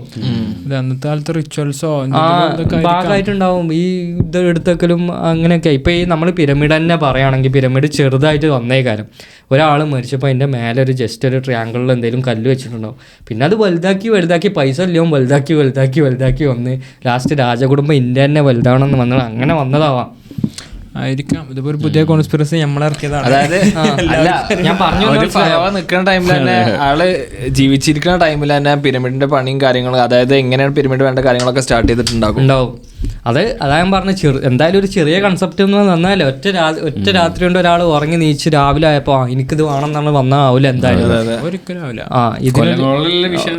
അതാണ് ഞാൻ പറഞ്ഞത്, കൊല്ലങ്ങളോളം ആൾക്കാരെ ഒരു ഐഡിയന്ന് വന്നാണ് ഇത് സംഭവം. അത്രത്തോളം ഇൻവെസ്റ്റ്മെന്റ് ആണ്, സമയവും ആളുകളും പരിപാടി വലിയ. അതെ, ടെക്നോളജി അതിനനുസരിച്ച് മാറിയിട്ടുണ്ടാവും. പണ്ട് ഒരു കല്ലുമ്മ തുടങ്ങിയ സാധനം ഇപ്പൊ എന്തായി 3 ലക്ഷം കല്ലുമെത്തി, 2 ലക്ഷം കല്ലുമെത്തി. അല്ല സോറി, 20 ലക്ഷം കല്ല്, 20-30 ലക്ഷം കല്ലുമെത്തി. നിങ്ങളിപ്പോൾ മറ്റേ ആർട്ട് വർക്കിനെ കുറിച്ച് പറഞ്ഞിട്ടില്ലേ? ഇപ്പോൾ റീസെൻ്റ്ലി അല്ല, ഒരു കഴിഞ്ഞ വർഷം ഒരു 3-4 മാസം മുന്നേയൊക്കെ ഞാനൊരു കാര്യം ശ്രദ്ധിച്ചെന്ന് വെച്ചാൽ പല രാജ്യങ്ങളിലും പല പ്രശ്നങ്ങളും നടക്കുമ്പം ആളുകൾ ആർട്ട് വർക്കിനെ നശിപ്പിച്ചിട്ട് ശ്രദ്ധ നേടാൻ വേണ്ടി ശ്രമിക്കും. എന്ന് വെച്ചാൽ ഇപ്പോൾ നമ്മളെ കെച്ചപ്പ് അങ്ങനത്തെ കാര്യങ്ങളൊക്കെ കൊണ്ടുപോയിട്ട് ആർട്ട് വർക്കിന് മേലെ ഒഴിച്ചിട്ട് ആളുകൾ സമരം ചെയ്യുക, ആളുകളെ ശ്രദ്ധ പിടിച്ചു പറ്റാൻ ശ്രമിക്കുന്നുണ്ട്. അതിനെ കുറിച്ച് എന്താ അഭിപ്രായം? മൊണാലിസിന്റെ വരെ ചെയ്തിട്ട് അവരൊരു അറ്റൻഷൻ കിട്ടാൻ നോക്കുകയാണ്. ഇപ്പോൾ ഈ പൊല്യൂഷനെതിരെയാണ് കൂടുതലായിട്ട് ഇതിൻ്റെ പിന്നെ മാർച്ചുകൾ നടക്കുന്നത്. അതായത് പല രീതിയിൽ നടക്കുന്നുണ്ട്. അതിലൊരു രീതിയാണിത്. അതായത് ഒരു രീതി പറഞ്ഞാൽ ഗ്ലൂ ചെയ്തിട്ട് കയ്യെ റോട്ടും ഒട്ടിച്ചു വെക്കും, എന്നിട്ട് ഇവർ റോഡ് മൊത്തം ബ്ലോക്ക് ആക്കുന്നുണ്ട്. അതൊരു രീതി. പിന്നൊന്ന് ഈ ദിമ കൊണ്ടുപോയിട്ട് കെച്ചപ്പ് ഒഴിക്കുക, പെയിൻറ്റ് ഒഴിക്കുക. പക്ഷെ അതൊന്നും അതിനെ ബാധിക്കൂല കേട്ടോ. ആർട്ടിന് എന്താ വെച്ചാൽ അതിൻ്റെ മേലെ ഒരു ചെറിയൊരു ചില്ല് പോലെ ഒരു ലെയർ ഉണ്ട് അതിൻ്റെ മുകളിൽ. അപ്പോൾ അതെടുത്ത് ഒഴിവാക്കിയാൽ മതി. ഇതിനൊന്നും പറ്റൊന്നുമില്ല. അപ്പോൾ അങ്ങനെ ഒരു സംഭവം ഉണ്ടായതുകൊണ്ടാണ് അതൊക്കെ നിൽക്കുന്നത്. പക്ഷേ ഇതിങ്ങനെ അതങ്ങനെ ചെയ്തുകൊണ്ട് എന്താണ് അതിന് കിട്ടുന്നതെന്ന് എനിക്കറിയില്ല. എന്താണെന്ന് വെച്ചിട്ടുണ്ടെങ്കിൽ ഇത് എത്രയായി ഒരാളും ഇതിന് വലിയൊരു അറ്റൻഷൻ കൊടുക്കുന്നില്ല എന്നാണ് എൻ്റെ ഒരു അഭിപ്രായത്തിൽ. ആൾക്കാർ ഇതൊരു ഒരു കളിയാക്കിയിട്ടാണ് ജനറലി ആൾക്കാർ ഇതിനെ കാണുന്നത് അല്ലേ? അതെ അതെ. ആ പിന്നെ നമ്മളെ കേരളത്തിൽ ഈ കേരളത്തിലെ ആ രാജകുടുംബല്ലേ, അവരുടെ ഫാമിലിയിൽ രവിവർമ്മയുടെ ഒരുപാട് പെയിന്റിങ്സ് ഉണ്ട്. എണ്ണൊക്കെ വെച്ചിട്ടുള്ള ആ ഒരു പെയിന്റിങ്ങും അതും ഇതൊക്കെ ആ വീഡിയോ കണ്ടാൽ മനസ്സിലാവും. അവരെ കേരളത്തിലുണ്ട് പെയിന്റിങ്, കേരളത്തിലുണ്ട് ഒരുപാട് മ്യൂസിയംസ് നമ്മൾ കാണേണ്ട, തമിഴ്നാട്ടിലുണ്ട് ഒരുപാട് മ്യൂസിയംസ്. ഇതൊന്നും നമ്മൾ കാണില്ലല്ലോ. അതേപോലെ ഈ മ്യൂസിയം എല്ലാവരും, പാരീസിലെ മ്യൂസിയം എല്ലാവരും ഒന്ന് പോയി കാണാനാണ്. അവിടെ ഒരുപാട് പണ്ടത്തെ കോയിൻസ്, ചില്ലുകൊണ്ട് ഉണ്ടാക്കിയ കോയിൻസ്. എൻ്റെ പ്രൈവറ്റ് അക്കൗണ്ടിൽ അതിൻ്റെ ഫുള്ളൊരു സ്റ്റോറി ഉണ്ട്. ഞാൻ അവിടെ നിന്ന് എടുത്ത ഓരോ സാധനങ്ങളും. ഇനിയിപ്പോൾ ഫ്യൂച്ചറിൽ എന്തെങ്കിലുമൊക്കെ കാണുന്നുണ്ട്. ചില്ലുകൊണ്ട് പണ്ടത്തെ കോയിൻ എന്ന് പറഞ്ഞിട്ടുണ്ടെങ്കിൽ യൂറോ അതോ നമ്മൾ ലീഗൽ ടെൻഡർ ആയിട്ട് അവർ ഉപയോഗിച്ചിരുന്ന കോയിൻ എന്ന് പറഞ്ഞിട്ടുണ്ടെങ്കിൽ ചില്ലുകൊണ്ട് അവര് എന്താ പറയാ കുത്തിയെടുത്ത ചില്ലുമ്മ. അപ്പൊ അത് എല്ലാം ഒരു ഷേപ്പല്ല, സെയിം കോയിൻ തന്നെ, സെയിം വാല്യൂലിയ കോയിൻ തന്നെ പല ഷേപ്പിലുമായിട്ടുണ്ട്. നിങ്ങളിപ്പോ ലീഗൽ ടെൻഡറിന്റെ കാര്യം പറഞ്ഞപ്പോൾ ഈജിപ്ഷ്യൻസ് ഇല്ലേ, നിങ്ങളൊക്കെ ഒരുപാട് കാര്യങ്ങൾ കേട്ടിട്ടുണ്ടാകും, ഓരോ ഫാക്ട്സും മിത്സും ഒക്കെ ആയിട്ട്. ഈജിപ്ഷ്യൻസ് ഒരു സമയത്ത് ഉപ്പ് കറൻസി ആയിട്ട് വ്യാപാരം ചെയ്തുകൊണ്ടിരുന്നേ ഒരു സമയമുണ്ട്. അതുപോലെ തന്നെ ജോലി ചെയ്യുന്ന ആൾക്കാർക്കൊക്കെ കൂലിയായിട്ട് ഉപ്പ് കൊടുക്കുക. മനസ്സിലായി? ഉപ്പിന് അത്രത്തോളം വില, ഒരു മൂല്യമുള്ള ഒരു വസ്തുവായിട്ട് കൽപ്പിച്ചൊരു സമയം ഉണ്ടായിരുന്നു. ലൈക്ക് ബാർട്ടർ സിസ്റ്റം പോലെയാണോ? കറൻസി ഉപ്പ്. ഓക്കെ, അതായത് ഇപ്പൊ സാധനം വാങ്ങണമെങ്കിൽ കുറച്ച് ഉപ്പ് കൊടുക്കുക, പിന്നെ ജോലി ചെയ്ത പണിക്കാർക്ക് കുറച്ച് ഉപ്പ് തിരിച്ചു തരും. അല്ല, ഞാൻ പറഞ്ഞേക്ക് ഉപ്പിന് അമ്മാതിരി ഉപ്പ് വരെ ഫറോവസിന്റെ കയ്യിലേക്കാരാന്ന് കടല് മൊത്തം. അവിടുന്ന് ഒരു ഉപ്പ് എടുത്തിട്ട് ഇതിന് വാല്യൂ കൊടുത്തിട്ടുണ്ടാവും ആയിരിക്കാം. നിങ്ങളൊക്കെ അങ്ങനെ എന്തെങ്കിലും കേട്ടിട്ടുണ്ടോ? ഉപ്പിന്റെ ഞാൻ കേട്ടിട്ടില്ല. നമ്മളല്ലാതെ പഞ്ചസാര അങ്ങനെ എന്തെങ്കിലും. നമ്മളെ കേരളത്തിൽ തന്നെ പണ്ട് അണയായിരുന്നല്ലോ ഈ പൈസ ആവുന്നതിന് മുമ്പേ. 10 അണ, 1 അണ, മനസ്സിലായോ? അങ്ങനത്തെ ഒരു കൺസെപ്റ്റിലാണ് നമ്മളിപ്പോ ഈ പൈസ നമുക്ക് എത്തിയത്. ഇപ്പൊ നമ്മളടുത്ത് ആരെങ്കിലും 10 പൈസ ആരെങ്കിലും കാണുന്നുണ്ടോ? കണ്ടിട്ടില്ലല്ലോ. നിങ്ങൾ 10 പൈസ കണ്ടിട്ടുണ്ടോ? 5 പൈസ അലുമിനിയത്തിന്റെ കളറിലുള്ള ഒരു സാധനം. 5, അതായത് അതിനൊരു പൂവിന്റെ ഷേപ്പ് ആയിട്ട് 5 പൈസ 10 പൈസ ഷേപ്പുണ്ട്. ഞാൻ പൈസ കാണും. എന്റെ ഉമ്മാക്കൊരു മറ്റേ ബാച്ചിലേഴ്സ് എന്തോ പഠിക്കുന്ന സമയത്ത് അതെന്തോ അതിനോലെ അസൈൻമെന്റ് ഹിസ്റ്ററി എന്തോ പഠിച്ചത്. അപ്പോൾ എല്ലാ കറൻസീസും ഇങ്ങനെ കളക്ട് ചെയ്തിട്ട് അപ്പോൾ ആ സമയത്ത് ഇങ്ങനെ ഒരു പൈസ എല്ലാ പൈസയും എവിടുന്നൊക്കെ കളക്ട് ചെയ്ത് ഒരു ഡയറി ഉണ്ട്, അതിൽ എല്ലാ കറൻസികളും ഉണ്ട്. ഇപ്പൊ ട്രില്യൺ നോട്ട് വരെ എത്തിയത് ആഫ്രിക്കൻ രാജ്യം സിംബാബ്വെ എന്ന് തോന്നുന്നു. സിംബാബ്വെ ഇൻഫ്ലേഷൻ അർജന്റീനയിൽ അടിച്ചു കയറി. ആൾക്കാരൊക്കെ മറ്റേ ഉന്തുവണ്ടിയിലൊക്കെയാണ് സാധനം വാങ്ങാൻ കൊണ്ടുപോയി പൈസ കെട്ട് വെക്കുന്നത്. കാരണം പൈസക്ക് മൂല്യമല്ല. സെയിം കാര്യം വെനസ്വേലയിൽ സെയിം കാര്യം. സ്ട്രീറ്റിലൊക്കെ ഇങ്ങനെ നോട്ടിന്റെ കെട്ടുകൾ കടക്കുക. ഇതിന്റെ ഒന്നും മൂല്യമില്ലാതായി.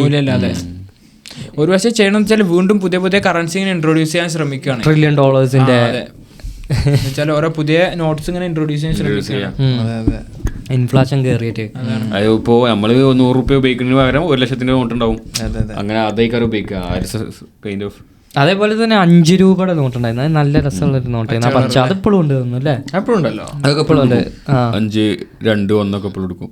പിന്നെ പെട്ടെന്ന് ഒന്നും എടുക്കാതെ ബസ്സിലൊക്കെ മെയിൻ തന്നെ സീറ്റ്. അപ്പൊ സീറ്റൊക്കെ 5 ആയില്ലേ? 5 ഇപ്പൊ 5, 10 അങ്ങനെ 5 തന്നെ ഉണ്ട്. ഞാൻ പോയിരുന്ന ₹1. ഞാനും പോയിരുന്ന 1 അങ്ങനെ സീറ്റുകാർക്ക് ഇരിക്കാനൊന്നും പറ്റില്ല. അതൊക്കെ എല്ലാ കാലത്തും ഒരേപോലെ തന്നെയാണ്. ഇരിക്കുകയാണെന്നുവെച്ചെങ്കിൽ ആ കണ്ടക്ടർ വന്ന ഒരു നോട്ട അല്ലെങ്കിൽ ഒരു മടിയില്ലാതെ നീപ്പിക്കും അയാള്. അവിടുന്ന് നീച്ചാന്നൊക്കെ പറയും. നമ്മളൊരു തട്ടി കളിച്ചിട്ട് ആൾക്കാരില്ല, അങ്ങോട്ട് കയറിക്ക് ഇങ്ങോട്ട് കയറിക്ക്. ഇനി സീറ്റ് ഉണ്ടെങ്കിൽ തന്നെ ഒരു അടങ്ങറാണ് ഇരിക്കാൻ. ഇയാളെ നോട്ടം കാണുമ്പോ ഇരുന്നിട്ട് നീക്കാൻ പറയുമ്പോ ഒരു ചടപ്പല്ലേ. അങ്ങനത്തെ ഒരു സംഭവം ഉണ്ടായിരുന്നു. അവൻ ഈ ബാക്ക് ടു ദിസ് ടോപ്പിക്, ഈ പിരമിഡിൽ നമ്മൾ പിന്നെ എന്തെങ്കിലും പിരമിഡിനെ പറ്റി പറഞ്ഞപ്പോഴേ നമ്മൾ പറഞ്ഞല്ലോ ഒരുപാട് ഗോൾഡും വേറെ കുറെ സാധനങ്ങളൊക്കെ ഈ മമ്മീസിന്റെ കൂടെ അവര് കുഴിച്ചു വെച്ചിരുന്നത്. അതുപോലെ ഒരു സംഭവം കുഴിച്ചു വെച്ചപ്പോ അത് തുറന്നപ്പോ, അതായത് 2000-3000 വർഷങ്ങൾക്ക് ശേഷം തുറന്നപ്പോ അപ്പോഴും ഇൻടാക്ട് ആയിട്ട് നിൽക്കണ്ടായിരുന്നു. എന്താ അറിയോ? അല്ല, ഒരു സാധനം, ഒരു തിന്നണ ഒരു സാധനമാണ്. ഗസ് ചെയ്യും. ഉപ്പ് ഒരു കേടും കൂടാതെ ഇപ്പോഴും ഉപയോഗിക്കാൻ പറ്റിയ രീതിയിൽ BC-യിൽ കുഴിച്ചിട്ട സാധനം ഇപ്പോഴും അല്ലെങ്കിൽ മക്ഡൊണാൾഡ്സിലെ ബർഗർ. മീറ്റാണോ?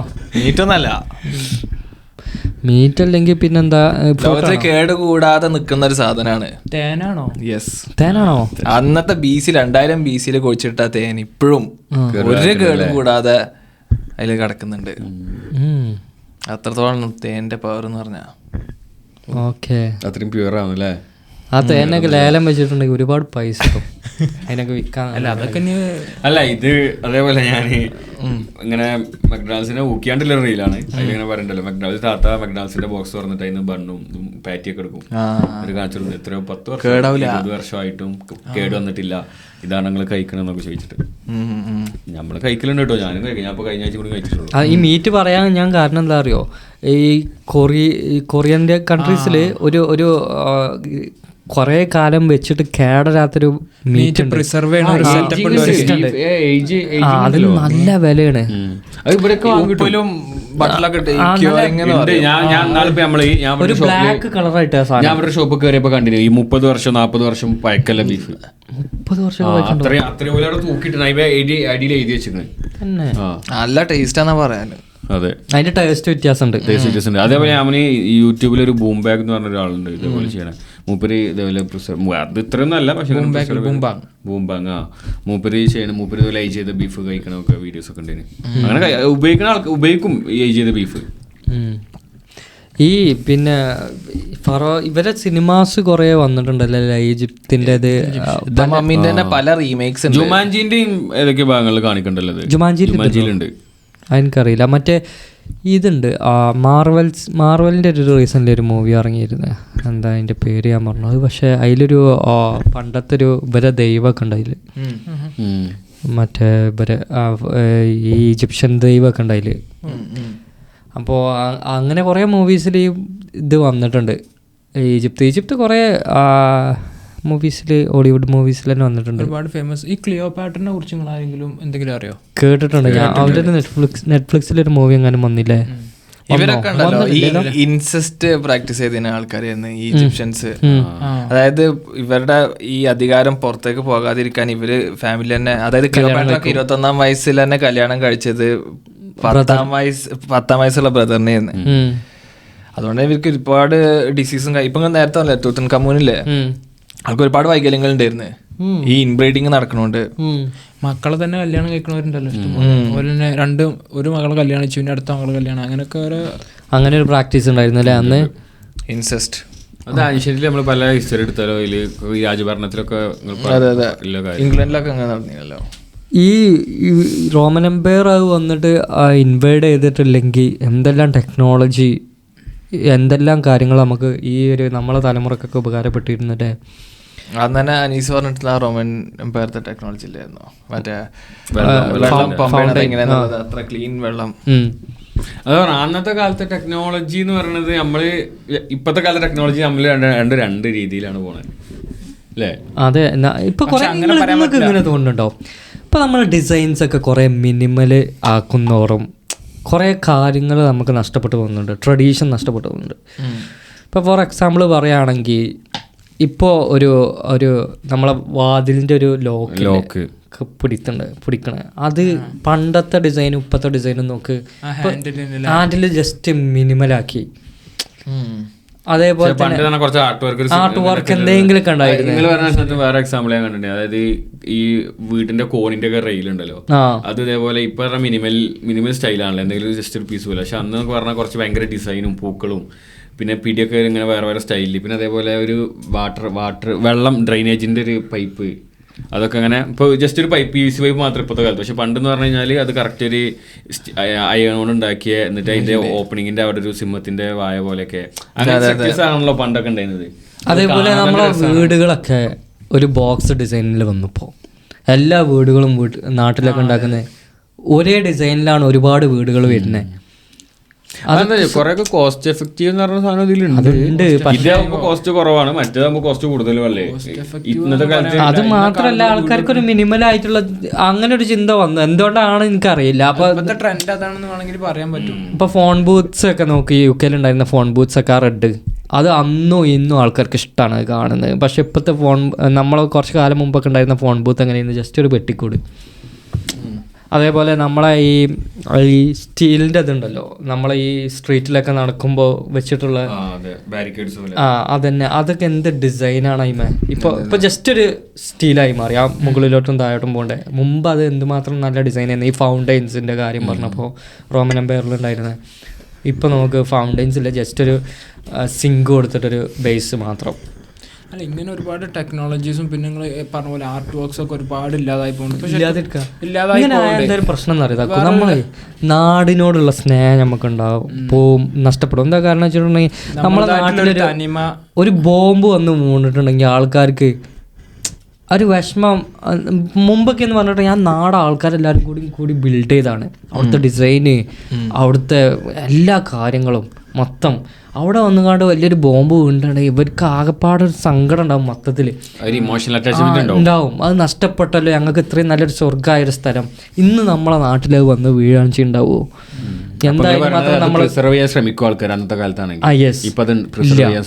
ഇല്ല, ട്രഡീഷനൊക്കെ അവർ വിട്ട് ഒന്നും നമുക്ക് പഴയ രീതിയിലോ ട്രഡീഷനും ഇതും ന്യൂ പിന്നെ വേ ഓഫ് ഡിസൈനും മിക്സ് ചെയ്യാൻ ആരും ശ്രമിക്കുന്നില്ല. അതേപോലെ നഷ്ടപ്പെട്ടു പോണ ഒരു ഭയങ്കര ഒരു ഇമ്പോർട്ടൻ്റ് ആയിട്ടുള്ള കാര്യമാണ് സാഹിത്യം. പണ്ടുള്ള ഇപ്പോൾ നമ്മളെ വല്യപ്പന്മാരൊക്കെ ആയിട്ട് സംസാരിക്കുന്ന സമയത്ത് ഒരു കുറേ പഴഞ്ചൊല്ലും അതും ഇതൊക്കെ പറയുന്ന സമയത്ത് നമ്മളെ സംസാരം എന്ന് പറഞ്ഞാൽ ഒരുപാട് മാറിപ്പോയി. നാടൻ വർത്താനങ്ങളും സംസാരങ്ങളും എല്ലാം മാറി. സാഹിത്യം എല്ലാവർക്കും ഇപ്പം നമ്മളെ അടുത്തൊരു കാര്യം എന്തെങ്കിലും ഒന്ന് എഴുതാൻ പറഞ്ഞു കഴിഞ്ഞാൽ നമ്മളെ എന്താണ് വരുന്നത് അങ്ങോട്ട് എഴുതുക ചെയ്യുക. പക്ഷെ കുറച്ച് മുന്നൊക്കെ ആളുകൾക്ക് എഴുത്തും വായനയും അറിയൊന്നുമില്ലാതല്ല, പക്ഷേ ഓരോക്കെ സംസാരം ആ ഒരു കേൾക്കുമ്പോൾ തന്നെ നമ്മൾക്കൊരു എന്താ പറയുക, ഒരു വൃത്തി ഉണ്ടായിരുന്നു. എനിക്ക് തന്നെ ഇഷ്ടമാണെന്നുള്ളത് പറയുന്നത് പണ്ട്. നീ എൻ്റെ കൽവിലെ അത് വേണ്ട കല്ലാണ് അങ്ങനെയൊക്കെ പറഞ്ഞിട്ടുള്ള സംസാരമാവും. ഒരുപാട് റൊമാൻറ്റിക്, സെയിം ടൈം ആൾക്കാർ മസ്കുലിനായിരുന്നു. അത് സക്ക് പറഞ്ഞൊരു കാര്യം. അങ്ങനെ കുറേ കാര്യങ്ങൾ മിസ് ചെയ്ത് പോയിട്ടുണ്ട്, പോയിക്കൊണ്ട് ഇരിക്കുന്നുണ്ട്. നമ്മൾ എങ്ങോട്ടാണ് ഈ പോകുന്നത് അറിയില്ല. എനിക്കൊരു വീടുണ്ടാക്കുകയെന്ന് വെച്ചാൽ ഞാൻ ഒരു പഴയ ടച്ചും പുതിയ ടച്ചും പാടി ആക്കിയിട്ടുള്ള ഉണ്ടാക്കുക. എനിക്ക് കുറേ കാലമായിട്ടുള്ള കൺസെപ്റ്റ് അല്ല, അങ്ങനല്ല ഒരു ട്രഡീഷൻ. ഇപ്പോൾ ഓടിൻ്റെ വീടുകളൊന്നും ഇല്ലല്ലോ പഴയ പോലെ. ഓട് ഏതെങ്കിലും ഒരു പാർട്ടിൽ മതി. അത് മെയിൻ്റനൻസിൻ്റെ ബുദ്ധിമുട്ടും ഉണ്ട്. കാരണം റൂഫ് ഓടായി കഴിഞ്ഞാൽ പല പ്രശ്നങ്ങളും ഉണ്ട്. മഴ കഴിയുമ്പോൾ മഴൻ്റെ സമയത്ത് വെള്ളം ഉള്ളിലേക്ക് വരുന്നത്. പിന്നെ ഈ റൂഫ് ഓട് ഇപ്പം വാർപ്പാക്കിയിട്ട് അതിൻ്റെ മേലെ ഓടിട്ടുണ്ട്. അല്ലാതെ മറ്റേ മരങ്ങളും പരിപാടികളൊക്കെ ഒഴിവാക്കി. പിന്നെ മരങ്ങൾ കിട്ടാൻ ബുദ്ധിമുട്ടാണ്, അത്ര ക്വാളിറ്റി ഉള്ള മരങ്ങൾ. പിന്നെ അതിങ്ങനെ ഇടക്കിടക്ക് മാറ്റണം. പക്ഷെ ആൾക്കാർക്ക് ആ ഡിസൈൻ ഫോളോ ചെയ്യാം. ലൈക്ക് മരം വെച്ചിട്ട് തന്നെ വേണമെന്നില്ല. നമ്മളെ നടുമുറ്റൊക്കെയുള്ള വീടുകളില്ലേ, അങ്ങനെയൊക്കെ ചെയ്യാം. ഇപ്പം എൻ്റെ ഒരു ഫ്രണ്ട് ചെയ്തിട്ടുണ്ട് നടുമുറ്റൊക്കെ വെച്ചിട്ട്, നല്ല അടിപൊളി ചെയ്യുന്നുണ്ട്. അത് ഒറ്റ നിലയിൽ വീട്, 2 നിലൻ്റെ ഒന്നും ആവശ്യമില്ല, ഒറ്റ നിലയിൽ തന്നെ ചെയ്യാം. അതേപോലെ തന്നെ വീടിന്റെ അകത്ത് ഒരുപാട് ചെടികൾ, വീടിന്റെ അകത്തല്ലേ, അങ്ങനത്തെ ഒക്കെ സംഭവം. അല്ല, അങ്ങനെ ചെയ്യുന്നവരും ഉണ്ട്. ആൾക്കാർക്ക് കുറേ വർഷങ്ങളായിട്ട് അവരെ കൺസെപ്റ്റ് ഉണ്ട്, അതിൻ്റെ വീട് ഇതുപോലെ ആയിരിക്കണം, മുറ്റങ്ങളും കാര്യങ്ങളൊക്കെ. പിന്നെ പൈസൻ്റെ ഒരു പ്രശ്നമാണ് ഈ പറഞ്ഞ പോലെ ആൾക്കാർക്ക്.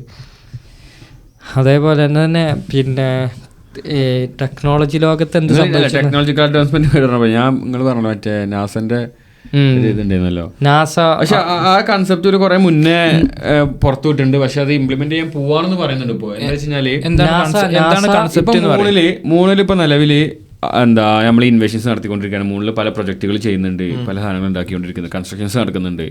അപ്പോൾ നിലവിലിപ്പോൾ അവിടെ ട്രാൻസ്പോർട്ടേഷൻ, ഈ സയൻറ്റിസ്റ്റിൻ്റെ ട്രാൻസ്പോർട്ടേഷൻ അല്ലെങ്കിൽ മെറ്റീരിയൽസിൻ്റെ ട്രാൻസ്പോർട്ടേഷൻ ഒക്കെ റോവേഴ്സ് ഉപയോഗിച്ചിട്ടാണ് ചെയ്യണത്. അപ്പോൾ അവിടെ ഒരു റെയിൽ സിസ്റ്റം കൊണ്ടുവരാൻ പോവുകയാണെന്ന് പറയുന്നുണ്ട്. 2030 ആകുമ്പോഴത്തേന്, അധികം സമയമല്ല, ഒരു 5-6 വർഷത്തിൻ്റെ ഉള്ളിൽ റെയിൽ സിസ്റ്റം അവിടെ കൊണ്ടുവരാൻ പോവുകയാണ് നാസ. അപ്പോൾ അവർക്ക് എന്ത് ചെയ്യാൻ പറ്റും, കുറച്ചും കൂടി ഫാസ്റ്റായിട്ട് മെറ്റീരിയൽസ് മൂവ് ചെയ്യുക, ഈ ട്രാൻസ്പോർട്ടേഷൻ നടത്താൻ പറ്റും, ലോജിസ്റ്റിക്സ് ചെയ്യാൻ പറ്റും. അപ്പോൾ കുറച്ചും കൂടി ഇൻവേഷൻസ് കൂടുതൽ ഫാസ്റ്റ് ആക്കാൻ പറ്റും എന്നുള്ളതാണ്. കുറച്ചും കൂടിയും ഈ ലൂണാർ സർഫസിൽ. അപ്പോൾ അവർ ഉപയോഗിക്കുന്നത് ഇതാണ്, ലെവിറ്റേഷൻ ടെക്നോളജി വെച്ചിട്ടാണ് ചെയ്യുന്നത്. അല്ലാതെ പവേർഡ് അല്ല, ലെവിറ്റേഷൻ ടെക്നോളജി വെച്ചിട്ട്, മാഗ്നറ്റിക് ലെവിറ്റേഷൻ വെച്ചിട്ടാണ് അവർ റെയിൽസ് പവർ ചെയ്യാൻ ഉദ്ദേശിക്കുന്നത്. അപ്പോൾ 2030 ആകുമ്പോഴത്തേന് മൂണിൽ ഒരു മാൻമെയ്ഡ് റെയിൽ സിസ്റ്റം വരും എന്നാണ് നാസ പറയുന്നത്. സെയിം തിങ് റഷ്യൻ ചൈനയിലെ ന്യൂക്ലിയർ പ്ലാന്റ് മൂണിൽ ഉണ്ടാക്കാനുള്ള പദ്ധതി ഉണ്ട് വരും വർഷങ്ങളിൽ. അതേപോലെ തന്നെ ജപ്പാനിന് ഒരു ലിഫ്റ്റ് ഉണ്ടാക്കാനുള്ള പ്ലാൻ ഉണ്ട്.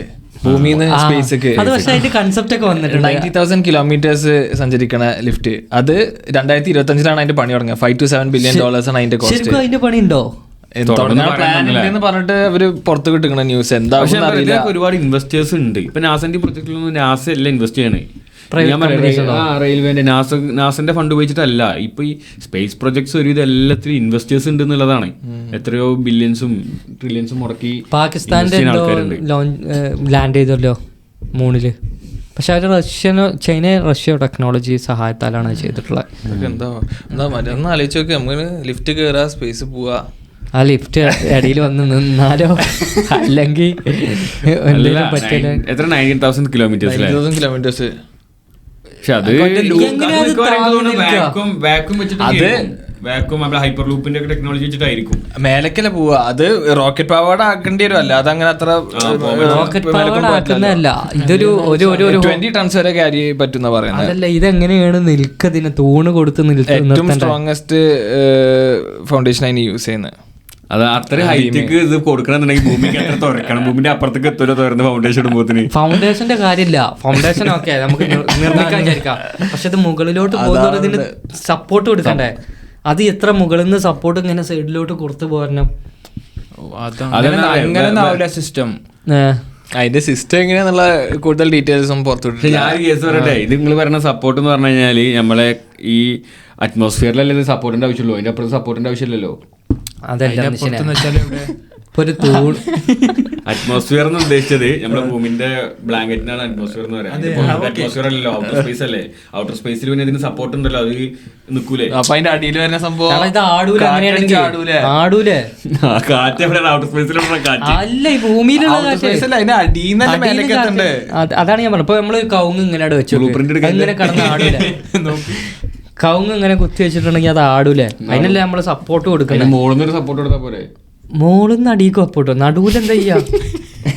നടുവില് പൊട്ടൂല, നടു ഫിസിക്സ് പറഞ്ഞോ. ഇപ്പൊ നമ്മളെ ഈ സാറ്റലൈറ്റ്സ് അല്ല, ഇപ്പോ ഔട്ടർ സ്പേസ് പോണ റോവേഴ്സ് ഇല്ലേ, അതെങ്ങനെ അവര് ബാലൻസ് ചെയ്യണ്?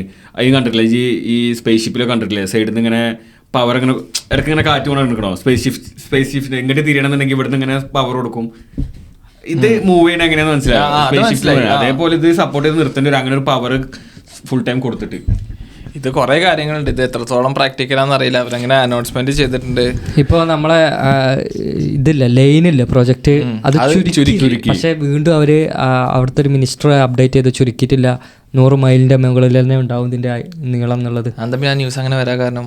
ആരെങ്കിലും ചിലപ്പോൾ റൂമർ കേട്ടിട്ടുണ്ടാവും, അത് ന്യൂസ് ആക്കിയിട്ടുണ്ടാവും. പക്ഷെ അവരിങ്ങനെ തന്നെ പറഞ്ഞ് അപ്പം അതിങ്ങനെ ചുരുക്കി എന്നൊക്കെ പറഞ്ഞപ്പോൾ സൗദിൻ്റെ അടുത്ത് പൈസ കഴിഞ്ഞോ അങ്ങനെയൊക്കെയുള്ള സംസാരങ്ങൾ വന്നപ്പോൾ ചിലപ്പം പിന്നെ എനിക്ക് തോന്നുന്നത് എന്താ വെച്ചാൽ ഈ ജപ്പാൻ്റെ പ്രൊജക്റ്റ് ആയാലും ലൈന് നടക്കുന്നുണ്ട്. ചിലപ്പോൾ അവരെ ആ കൺട്രിക്കൊരു ഇതാണല്ലോ, വെയിറ്റ് ആണല്ലോ, അതിനു വേണ്ടി ചെയ്യുന്നവരുണ്ടാവും.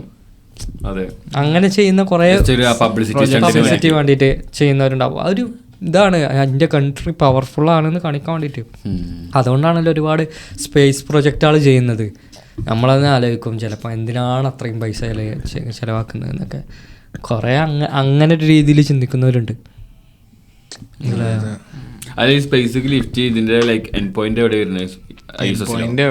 നമ്മളെ ഗ്രാവിറ്റി ക്രോസ് ചെയ്തിട്ടല്ലേ വരുന്നത്. ഗ്രാവിറ്റി ക്രോസ് ചെയ്യുന്ന വെച്ചാൽ അത്ര എളുപ്പമല്ല. കാരണം ആ പോണ ലിഫ്റ്റിന്റെ ഇപ്പോൾ എസ്കേപ്പ് വെലോസിറ്റി പറഞ്ഞാൽ 11.2 km/s ആണ്. ഒരു സെക്കൻഡിൽ 11.2 km സഞ്ചരിക്കണം. എർത്തിന്റെ ഗ്രാവിറ്റി എസ്കേപ്പ് ചെയ്യാനേ സ്പേസിൽ എത്തുള്ളൂ. എന്റെ മുമ്പത്തെ പ്ലാനാണ് അവിടെ പോസിബിൾ ആവുന്നുണ്ട്. സ്പേസിലൊരു എയർപോർട്ട് മനസ്സിലായോ, അവിടെ എത്തിയിട്ട് പിന്നെ അങ്ങോട്ട് തിരിച്ചു പോരാൻ ലിഫ്റ്റ്. നിങ്ങൾ പോർട്ടൽ ഓപ്പൺ ആക്കിയ കണ്ടില്ലേ? അതായത് പോർട്ടൽ ഓപ്പൺ ആക്കാന്ന് വെച്ച് കഴിഞ്ഞാൽ ബേസിക്കലി അതൊരു ക്യാമറയാണ്, ലൈവ് ക്യാമറ, സ്ട്രീമിംഗ് ക്യാമറ. അവര് ഒരു ഫാൻസി ആയിട്ട് കൊടുത്തു, മറ്റേ രാജ്യം കാണാൻ പറ്റും. എവിടെ ലോസ് ആഞ്ചലസ്, ന്യൂയോർക്കിൽ നിന്ന് ഡബ്ലിനില്. ലുബ്ലിനും ലിത്വാനിയും കണക്ട് ആക്കുന്നത്. ലുബ്ലിനും ലിത്വാനിയും അല്ല, ലുബ്ലിനിലാണുള്ളത്. മറ്റേ എൻ്റെ ലുത്വാനിയയിലാണ്. ലിത്വാനിയ ലുബ്ലിന് അത് 24/7 ലൈവ് സ്ട്രീം ചെയ്യുന്ന ഒരു ക്യാമറയാണ്. അതെ അതെ, അത് പോളിഷ് കമ്പനിയാണ് ഇത് ചെയ്യുന്നു തോന്നുന്നു. പോളിഷ് കമ്പനി തന്നെയാണോ ഇതിന്റെ പിന്നിൽ. അവരെന്തെങ്കിലും അതിന്റെ പബ്ലിസിറ്റി കാര്യങ്ങൾ എന്തെങ്കിലും ആണോ? ഇതുകൊണ്ടിട്ട് എന്താണ് അവർക്ക് എന്താ ബെനിഫിറ്റ് എന്ന് അറിയില്ല. ഇനി ആഡ് ചെയ്യാൻ പറ്റുന്നുണ്ടാവും. പക്ഷെ ഇത് ഇവിടെ പോളണ്ടിൽ നന്നായിട്ട് വർക്ക് ചെയ്യുന്നുണ്ട്. ആൾക്കാർ നല്ല ഒരു സന്തോഷത്തോടെ കൂടിയാണ് കാണുന്നത്. അവിടെ ആൾക്കാരെ കാണുമ്പോൾ ഗ്രീറ്റ് ചെയ്യുന്നു, ഇങ്ങനെ ഒക്കെ ചെയ്യുന്നുണ്ട്. ന്യൂയോർക്കിലും ഡബ്ലിനിലും വന്നപ്പോൾ ഡബ്ലിനിലുള്ള ആൾക്കാർ ഫസ്റ്റ് പോയി ചെയ്തത് എന്താ അറിയോ, 9/11 ഒരു ഫോട്ടോ എടുത്ത് കാണിച്ചു കൊടുത്ത് ക്യാമറയിലൂടെ. അപ്പോൾ ന്യൂയോർക്കത്തെ ആൾക്കാർ ഇത് കണ്ടിട്ട് അയ്യോ എന്നൊക്കെ പറഞ്ഞ് കളി എന്നിങ്ങനെ ചിരിക്കുന്നൊക്കെ ഉണ്ട്. ഇവർക്ക് ഇതൊരു സംഭവം ആ ഒരു രീതിയിലാണ്. പിന്നെ ഇന്നൊരു പെണ്ണ് കംപ്ലീറ്റ്ലി അവള് എന്തേത് ഷർട്ടാണ് പൊക്കിയിട്ട് ഈ പോർട്ടലോ മുമ്പിൽ പോയിക്കാണ്ട് ആൾക്കാരൊക്കെ ബാക്കിലുണ്ട്, അപ്പുറത്തെ ആൾക്കാർ കാണുന്നുണ്ട്. അവളെ ബ്രസ്റ്റാണ് കാണിച്ചു കൊടുത്ത് എല്ലാവർക്കും. അങ്ങനെ ആ രീതിയിലുണ്ട്. അപ്പോൾ പോളണ്ടിലുള്ള ഞാൻ ഒന്നുപാടെ ആൾക്കാർ നല്ലൊരു രീതിയിലും കാണുന്നുണ്ടെന്നാണ് പറയുന്നത്, ഒരു പ്രശ്നമൊന്നുമില്ലാതെ. അത് അവിടെ ഒരു ജോക്കായിട്ടാണ് കൂടുതൽ. ഇവിടെ ഞാൻ കണ്ടിട്ടുണ്ട്, അവിടെ പോയിട്ടുണ്ട്. ഇതിലങ്ങനെ ആൾക്കാരില്ല അവിടെ. ചിലപ്പം അവിടെ നമ്മൾ തന്നെ അപ്പുറത്തെ ആള് ചില നേരത്തൊന്നും ഉണ്ടാവില്ല. നമ്മൾ എയറോസ്പേസും അത് ഓരോ കാര്യങ്ങളൊക്കെ പറഞ്ഞല്ലോ. ഇപ്പോൾ ലിഫ്റ്റ് വരുന്ന കാര്യങ്ങളൊക്കെ റീസെൻ്റ്ലി ഇപ്പോൾ എയർക്രാഫ്റ്റ്സ് ലോകത്തിൽ മേജറായിട്ടുള്ള എയർക്രാഫ്റ്റ്സ് ഒക്കെ ബിൽഡ് ചെയ്യണത് ഒന്ന് ബോയിങ്ങും എയർബസും ആണ്. ബോയിങ് അമേരിക്കൻ കമ്പനി, എയർബസ് ഒരു യൂറോപ്യൻ കമ്പനി. ബോയിങ് ഇപ്പോൾ റീസെൻ്റ്ലി നമ്മൾ ശ്രദ്ധിച്ചിട്ടുണ്ടാകും ബോയിങ്ങിൻ്റെ ഒരുപാട് ഫ്ലൈറ്റ്സ് ഒരുപാട് ഇഷ്യൂസ് വരുന്നത്. അതുപോലെ തന്നെ നമ്മൾ ലാസ്റ്റ് ജനുവരിയിൽ അലാസ്ക എയർലൈൻസ് എന്ന് വെച്ചാൽ എയറിൽ ട്രാവൽ ചെയ്യുന്ന സമയത്ത് അതിന്റെ വിൻഡോ ഓപ്പൺ ആയി. പിന്നെ ഒരു ബോയിങ്ങിന്റെ ഒരു ഫ്ലൈറ്റിന്റെ ഡോർ ഓപ്പൺ ആയി. ടേക്ക് ഓഫിന് ശേഷം ടയർ വന്നുകൊണ്ട് താഴെ വീണ ഒരു കാറിന് എയർപോർട്ടിന്റെ അടുത്ത് പാർക്ക് ചെയ്തൊരു കാറിൽ വന്നു. അതെ, ചില്ലൊക്കെ ആകലായി. പിന്നെ നമ്മൾ എയറോപ്ലെയിൻ എന്ന് പറയുമ്പോൾ നമ്മൾ കാര്യമായിട്ട് ചിന്തിക്കണം എന്താണെന്ന് വെച്ചാൽ സേഫ്റ്റി. ഇത് പാസഞ്ചർ ഫ്ലൈറ്റ് എന്ന് എല്ലാവരും ചിന്തിക്കുക. പക്ഷേ ഇപ്പോൾ 5 ദിവസം മുന്നേ ഫെഡെക്സിന്റെ ഒരു ഫ്ലൈറ്റ് കാർഗോ ഫ്ലൈറ്റ് വന്നിട്ട് മൂക്ക് കുത്തിയിട്ടാണ് ലാൻഡ് ചെയ്തത്. മനസ്സിലായോ? അപ്പോൾ ബോയിങ്ങിന്റെ ഒരുപാട് കൺസ്ട്രക്ഷൻ ഇഷ്യൂസ്, അതിന്റെ ഒരുപാട് ഇഷ്യൂസ് പുറത്ത് ഇപ്പോൾ വിസിൽ ബ്ലോവേഴ്സ് ഒരുപാട് ആൾ പറയുന്നുണ്ട്.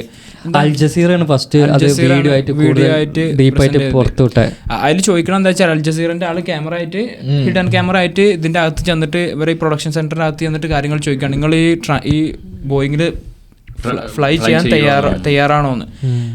ഒരു നല്ല ശതമാനം ആളുകളും പറഞ്ഞു ഒരിക്കലും നമ്മൾ ഫ്ലൈ ചെയ്യില്ലാന്ന്. നമ്മൾ വിചാരിക്കും ബോയിങ്ങിൻ്റെ ഫ്ലൈറ്റ് ഇപ്പോൾ നമ്മളെ നാട്ടിലുണ്ടോ ഇല്ല എന്നുള്ള. എയർ ഇന്ത്യ പോലുള്ള ഫ്ലൈറ്റുകളൊക്കെ ഒരുപാട് ഇത് ബുക്ക് ചെയ്തിട്ടുണ്ട് പുതിയ. പിന്നെ നമ്മൾ ട്രാവൽ ചെയ്യുന്ന ഖത്തർ എയർവേസിൽ, എമിറേറ്റ്സിൽ ഒക്കെ ഒരുപാട് ബോയിങ്ങിൻ്റെ ഫ്ലൈറ്റ്സ് ഉണ്ട്. ഇപ്പോൾ ഈ ബോയിങ് റീസെൻ്റ്ലി ലാസ്റ്റ് വീക്കിൽ തുർക്കി എയർപോർട്ടിൽ പ്രശ്നം, ഒരുപാട് കമ്പനീസിൻ്റെ സ്പിരിറ്റ് എയർലൈനിൽ പ്രശ്നം ഉണ്ടായി, ഒരുപാട് കമ്പനീസിന് ഈ പ്രശ്നം ഉണ്ടായി, യുണൈറ്റഡ് എയർലൈൻസിന് പ്രശ്നം ഉണ്ടായി. ബോയിങ്ങിൻ്റെ സ്റ്റാഫുകൾ മരണപ്പെട്ടു. ബോയിങ്ങിന്റെ സ്റ്റാഫ് മരണപ്പെട്ടു എന്ന് വെച്ചാൽ അതിലൊരു ബെർണാൾട്ട് എന്ന് പറഞ്ഞിട്ട് ഒരാളുണ്ട്. ഇയാള് ഇതിന്റെ എക്സ് എംപ്ലോയി ആണ്. ഇയാൾ വന്നിട്ട് ഇതിന്റെ അകത്ത് നടക്കുന്ന ഓരോ ഇഷ്യൂസും കാര്യങ്ങളൊക്കെ പോയിന്റ് ഔട്ട് ചെയ്തിട്ട് അതിനെതിരെ കോർട്ടിൽ ഫൈറ്റ് ചെയ്തുകൊണ്ടിരിക്കുന്ന സമയത്ത് ഒരു ദിവസം ഇയാള് കോർട്ടിൽ പ്രസന്റ് ആവുന്ന ദിവസമാണ് രാവിലെ ഇയാള് കാറിന്റെ അകത്ത് മരണപ്പെട്ടതായിട്ട് കണ്ടെത്തി. രണ്ട് പേരും ഇങ്ങനെ മരണപ്പെട്ടു റീസെന്റ്. അവരുടെ എംപ്ലോയീസ് ഒക്കെ ആരൊക്കെ റിപ്പോർട്ട് ചെയ്തിട്ടുണ്ട്, മിഷനറീസിലൊന്നും അപ്ഡേറ്റ് വന്നിട്ടില്ല എന്നുള്ള കാര്യം. ഈ അലാസ്ക എയർലൈൻസിന്റെ ഡോറ് പറഞ്ഞു അതിന്റെ കാര്യം ഒരു അന്വേഷിച്ചപ്പോൾ എന്താ കണ്ടെത്തിയെന്നറിയോ, ഇതില്ലേ സ്ക്രൂ അത് മിസ്സിങ് ആയിരുന്നു, ലൂസാണെന്ന്. അപ്പൊ അത്ര അതിന് കൺസിഡർ ചെയ്യണുള്ളൂ, അത്രത്തോളം ആളുകൾ അതിന് കൺസിഡർ ചെയ്യണേ ഉള്ളൂ എന്നുള്ളതാണ് അതിൻ്റെ ഒരു കാര്യം. എന്നുവെച്ചാൽ ഇത് ശരിക്കും ഒരു മൊണോപ്പൊളി എന്ന് പറയാൻ പറ്റില്ല, ഡുവോപ്പൊളി. ഇപ്പൊ ഇവർ തമ്മിലുള്ള ഒരു ഫൈറ്റാണ്. എയർബസിനായിട്ട് പിടിച്ചിരിക്കാൻ വേണ്ടിയിട്ട് ബോയിങ്ങിന്റെ ഒരു മത്സരമാണ് ഇപ്പൊ നടന്നുകൊണ്ടിരിക്കുന്നത്. അപ്പോൾ ഇവർ മെയിനായിട്ട് ഫോക്കസ് ചെയ്യുന്ന പ്രോഫിറ്റ്, അതുപോലെ തന്നെ ആളുകൾ കൂടുതൽ ഓവർ ടൈമും കാര്യങ്ങളൊക്കെ വർക്ക് ചെയ്തിട്ട് ഫോക്കസ് ചെയ്തിരിക്കണം. അപ്പോൾ സേഫ്റ്റീനെ അവർ പ്രയോറിറ്റൈസ് ചെയ്യണില്ല.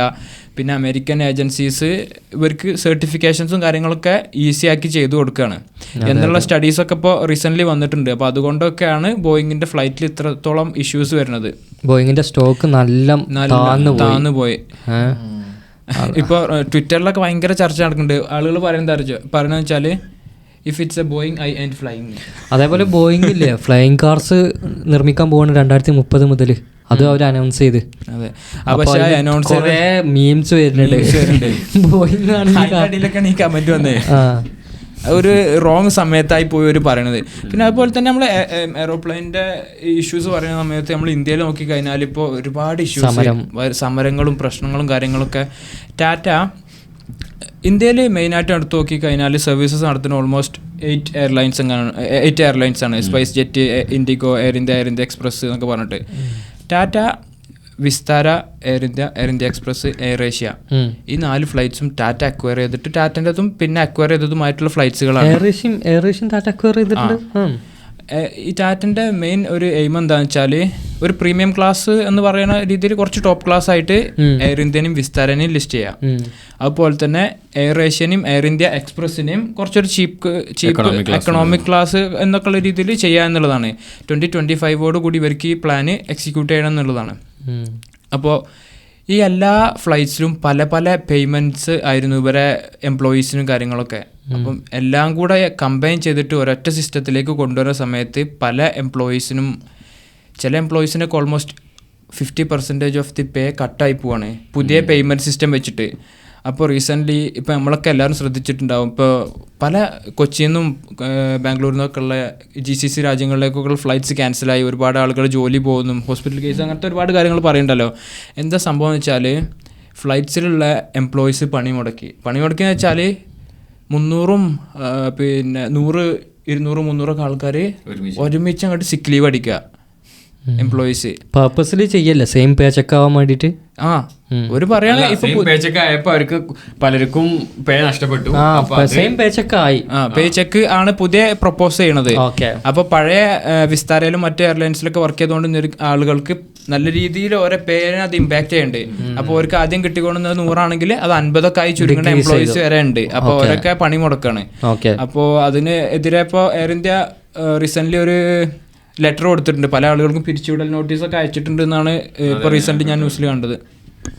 അതായത് ഈ സമരം ചെയ്തതിൽ കുറെ ആൾക്കാരെ പിരിച്ചു വിട്ടു, എന്നിട്ട് ചില അതിൽ തന്നെ കുറെ ആൾക്കാർ നോട്ടീസ് ഇട്ടുണ്ട്, ഇന്നത്തെ ദിവസം തിരിച്ച് പണിക്ക് കയറിയിട്ടില്ലെങ്കിൽ പിരിച്ചുവിടും. അപ്പോൾ തിരിച്ച് വന്നാൽ പണിക്കെടുക്കും, ഇല്ലെങ്കിൽ അവരെയും പിരിച്ചു വിടും എന്ന് പറഞ്ഞിട്ട്. പിന്നെ എംപ്ലോയീസിനെ നമുക്ക് അങ്ങനെ പറയാൻ പറ്റില്ല. കാരണം എന്താ വെച്ചാൽ പല ആളുകളും പ്രൊമോഷൻസും മറ്റു കാര്യങ്ങളൊക്കെ എക്സ്പെക്ട് ചെയ്ത് നിൽക്കുന്ന സമയത്താണ് ഇത്തരം ചേഞ്ചസ് ഒക്കെ വരുന്നത്. അപ്പോൾ അവരുടെയൊക്കെ സീനിയോറിറ്റിനും മറ്റു കാര്യങ്ങളും അത് ബാധിക്കുന്നുണ്ട് എന്നുള്ളതാണ് എംപ്ലോയീസിൻ്റെ ഭാഗത്തു നിന്നുള്ള ന്യായീകരണം.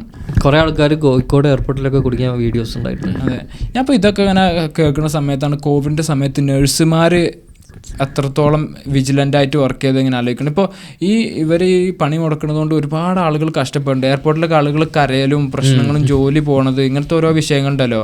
എനിക്ക് തോന്നുന്നത് ഇപ്പോൾ നഴ്സുമാർ അങ്ങനത്തെ ഒരു ചെയ്യാമായിരുന്നു, പക്ഷെ അവർ ചെയ്തില്ല. കാരണം നമ്മുടെ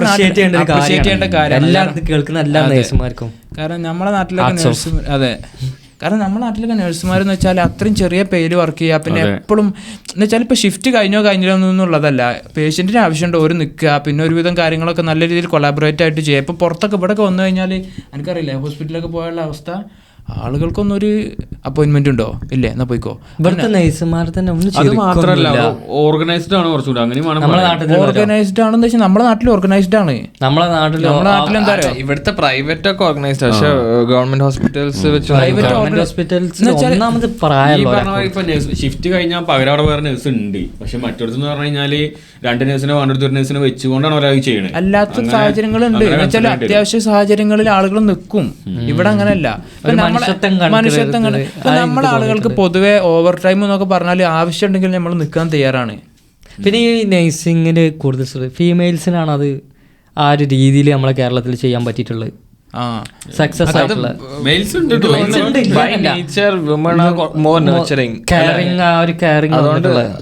അതുകൊണ്ട് എനിക്ക് തോന്നുന്നു ആ ഫീൽഡ് അവർ തന്നെയാണ് കുറച്ചുകൂടി ഒന്ന് അത് ശരിയാണ്.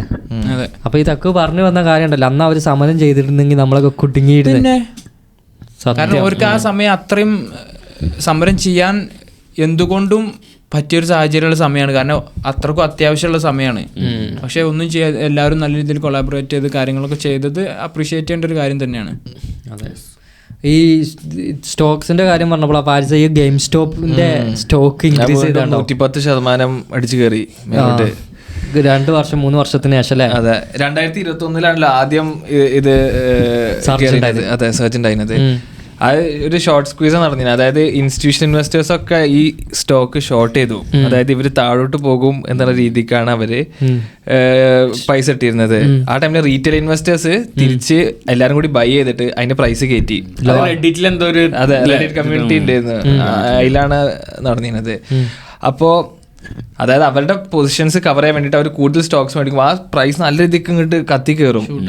അങ്ങനെയാണ് ആ പാനിക് ബൈങ് ഉണ്ടാകുമ്പോഴാണ് അങ്ങനെ കയറി പോണത്. അപ്പൊ ഇപ്രാവശ്യം ആ ടൈമിൽ അതിനെ റെസ്പോൺസിബിൾ ആയിട്ട് ഉണ്ടായിരുന്ന ഒരാളുണ്ടായിരുന്നു, റോറിങ് കിറ്റി എന്ന് പറഞ്ഞിട്ട്. അയാൾ ജസ്റ്റ് സോഷ്യൽ മീഡിയക്ക് ഇപ്പോൾ റിട്ടേൺ ചെയ്തിട്ടുള്ളൂ. ഒന്നും പറഞ്ഞിട്ട് ട്വീറ്റ് ചെയ്തിട്ടും കാര്യങ്ങളൊന്നുമില്ല, ജസ്റ്റ് ഹി റിട്ടേൺ. 3 വർഷത്തിന് ശേഷം അയാൾ തിരിച്ചു വന്ന് ആ ഒരു ഹൈപ്പിലാണ് ഈ സ്റ്റോക്ക് 110% കയറിയിട്ടുണ്ട്. അയാൾ ജസ്റ്റ് ഒരു ഗെയിം കളിക്കുന്ന ഒരു ട്വീറ്റ് ചെയ്ത്, ഒരാള് ഗെയിം കളിക്കുന്ന ജസ്റ്റ് ഒരു ക്യാപ്ഷൻ ഒന്നുമില്ല, ജസ്റ്റ് ആ ഒരു ബട്ട് എല്ലാവർക്കും അറിയാം അയാൾ കൂടുതൽ സംസാരിക്കുന്ന ഒരു സ്റ്റോക്കാണ് ഗെയിം സ്റ്റോപ്പ് എന്നുള്ളത്. അപ്പൊ അത് കാരണത്താൽ $5 billion $6 billion എങ്ങാനും ഒരു ഈസം കൊണ്ട് അതിന്റെ ഇൻക്രീസ് വന്നേ. അപ്പൊ അവർക്കൊരു സ്പെക്കുലേഷൻ ഉണ്ട്, അതായത് റീറ്റെയിൽ ഇൻവെസ്റ്റേഴ്സിന് ഇതുപോലത്തെ എന്തോ ഒരു സംഭവം വരുന്നുണ്ടോന്ന്.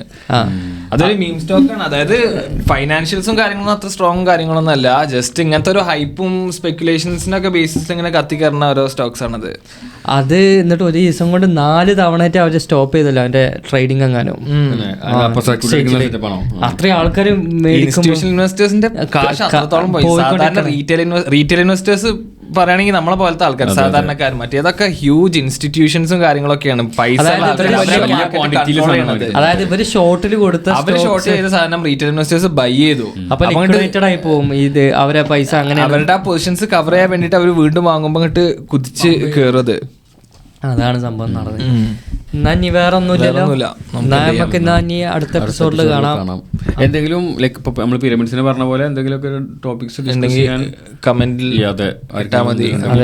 ഞങ്ങൾ റിസർച്ച് ചെയ്തിട്ട് നല്ല നല്ല ടോപ്പിക്സ് ഒക്കെ പറഞ്ഞു തരികയാണെങ്കിൽ നമുക്കും കൂടിയും അത് ഒരു ഐഡിയാസ് കാര്യങ്ങളൊക്കെ. ഇതിപ്പോ നിങ്ങൾ ഇതേപോലെ സ്റ്റോറീസ് ഒക്കെ ഉണ്ടെങ്കിൽ കമന്റ് ഇട്ട്, ഞങ്ങൾ എല്ലാ കമന്റും വായിക്കാറുണ്ട്.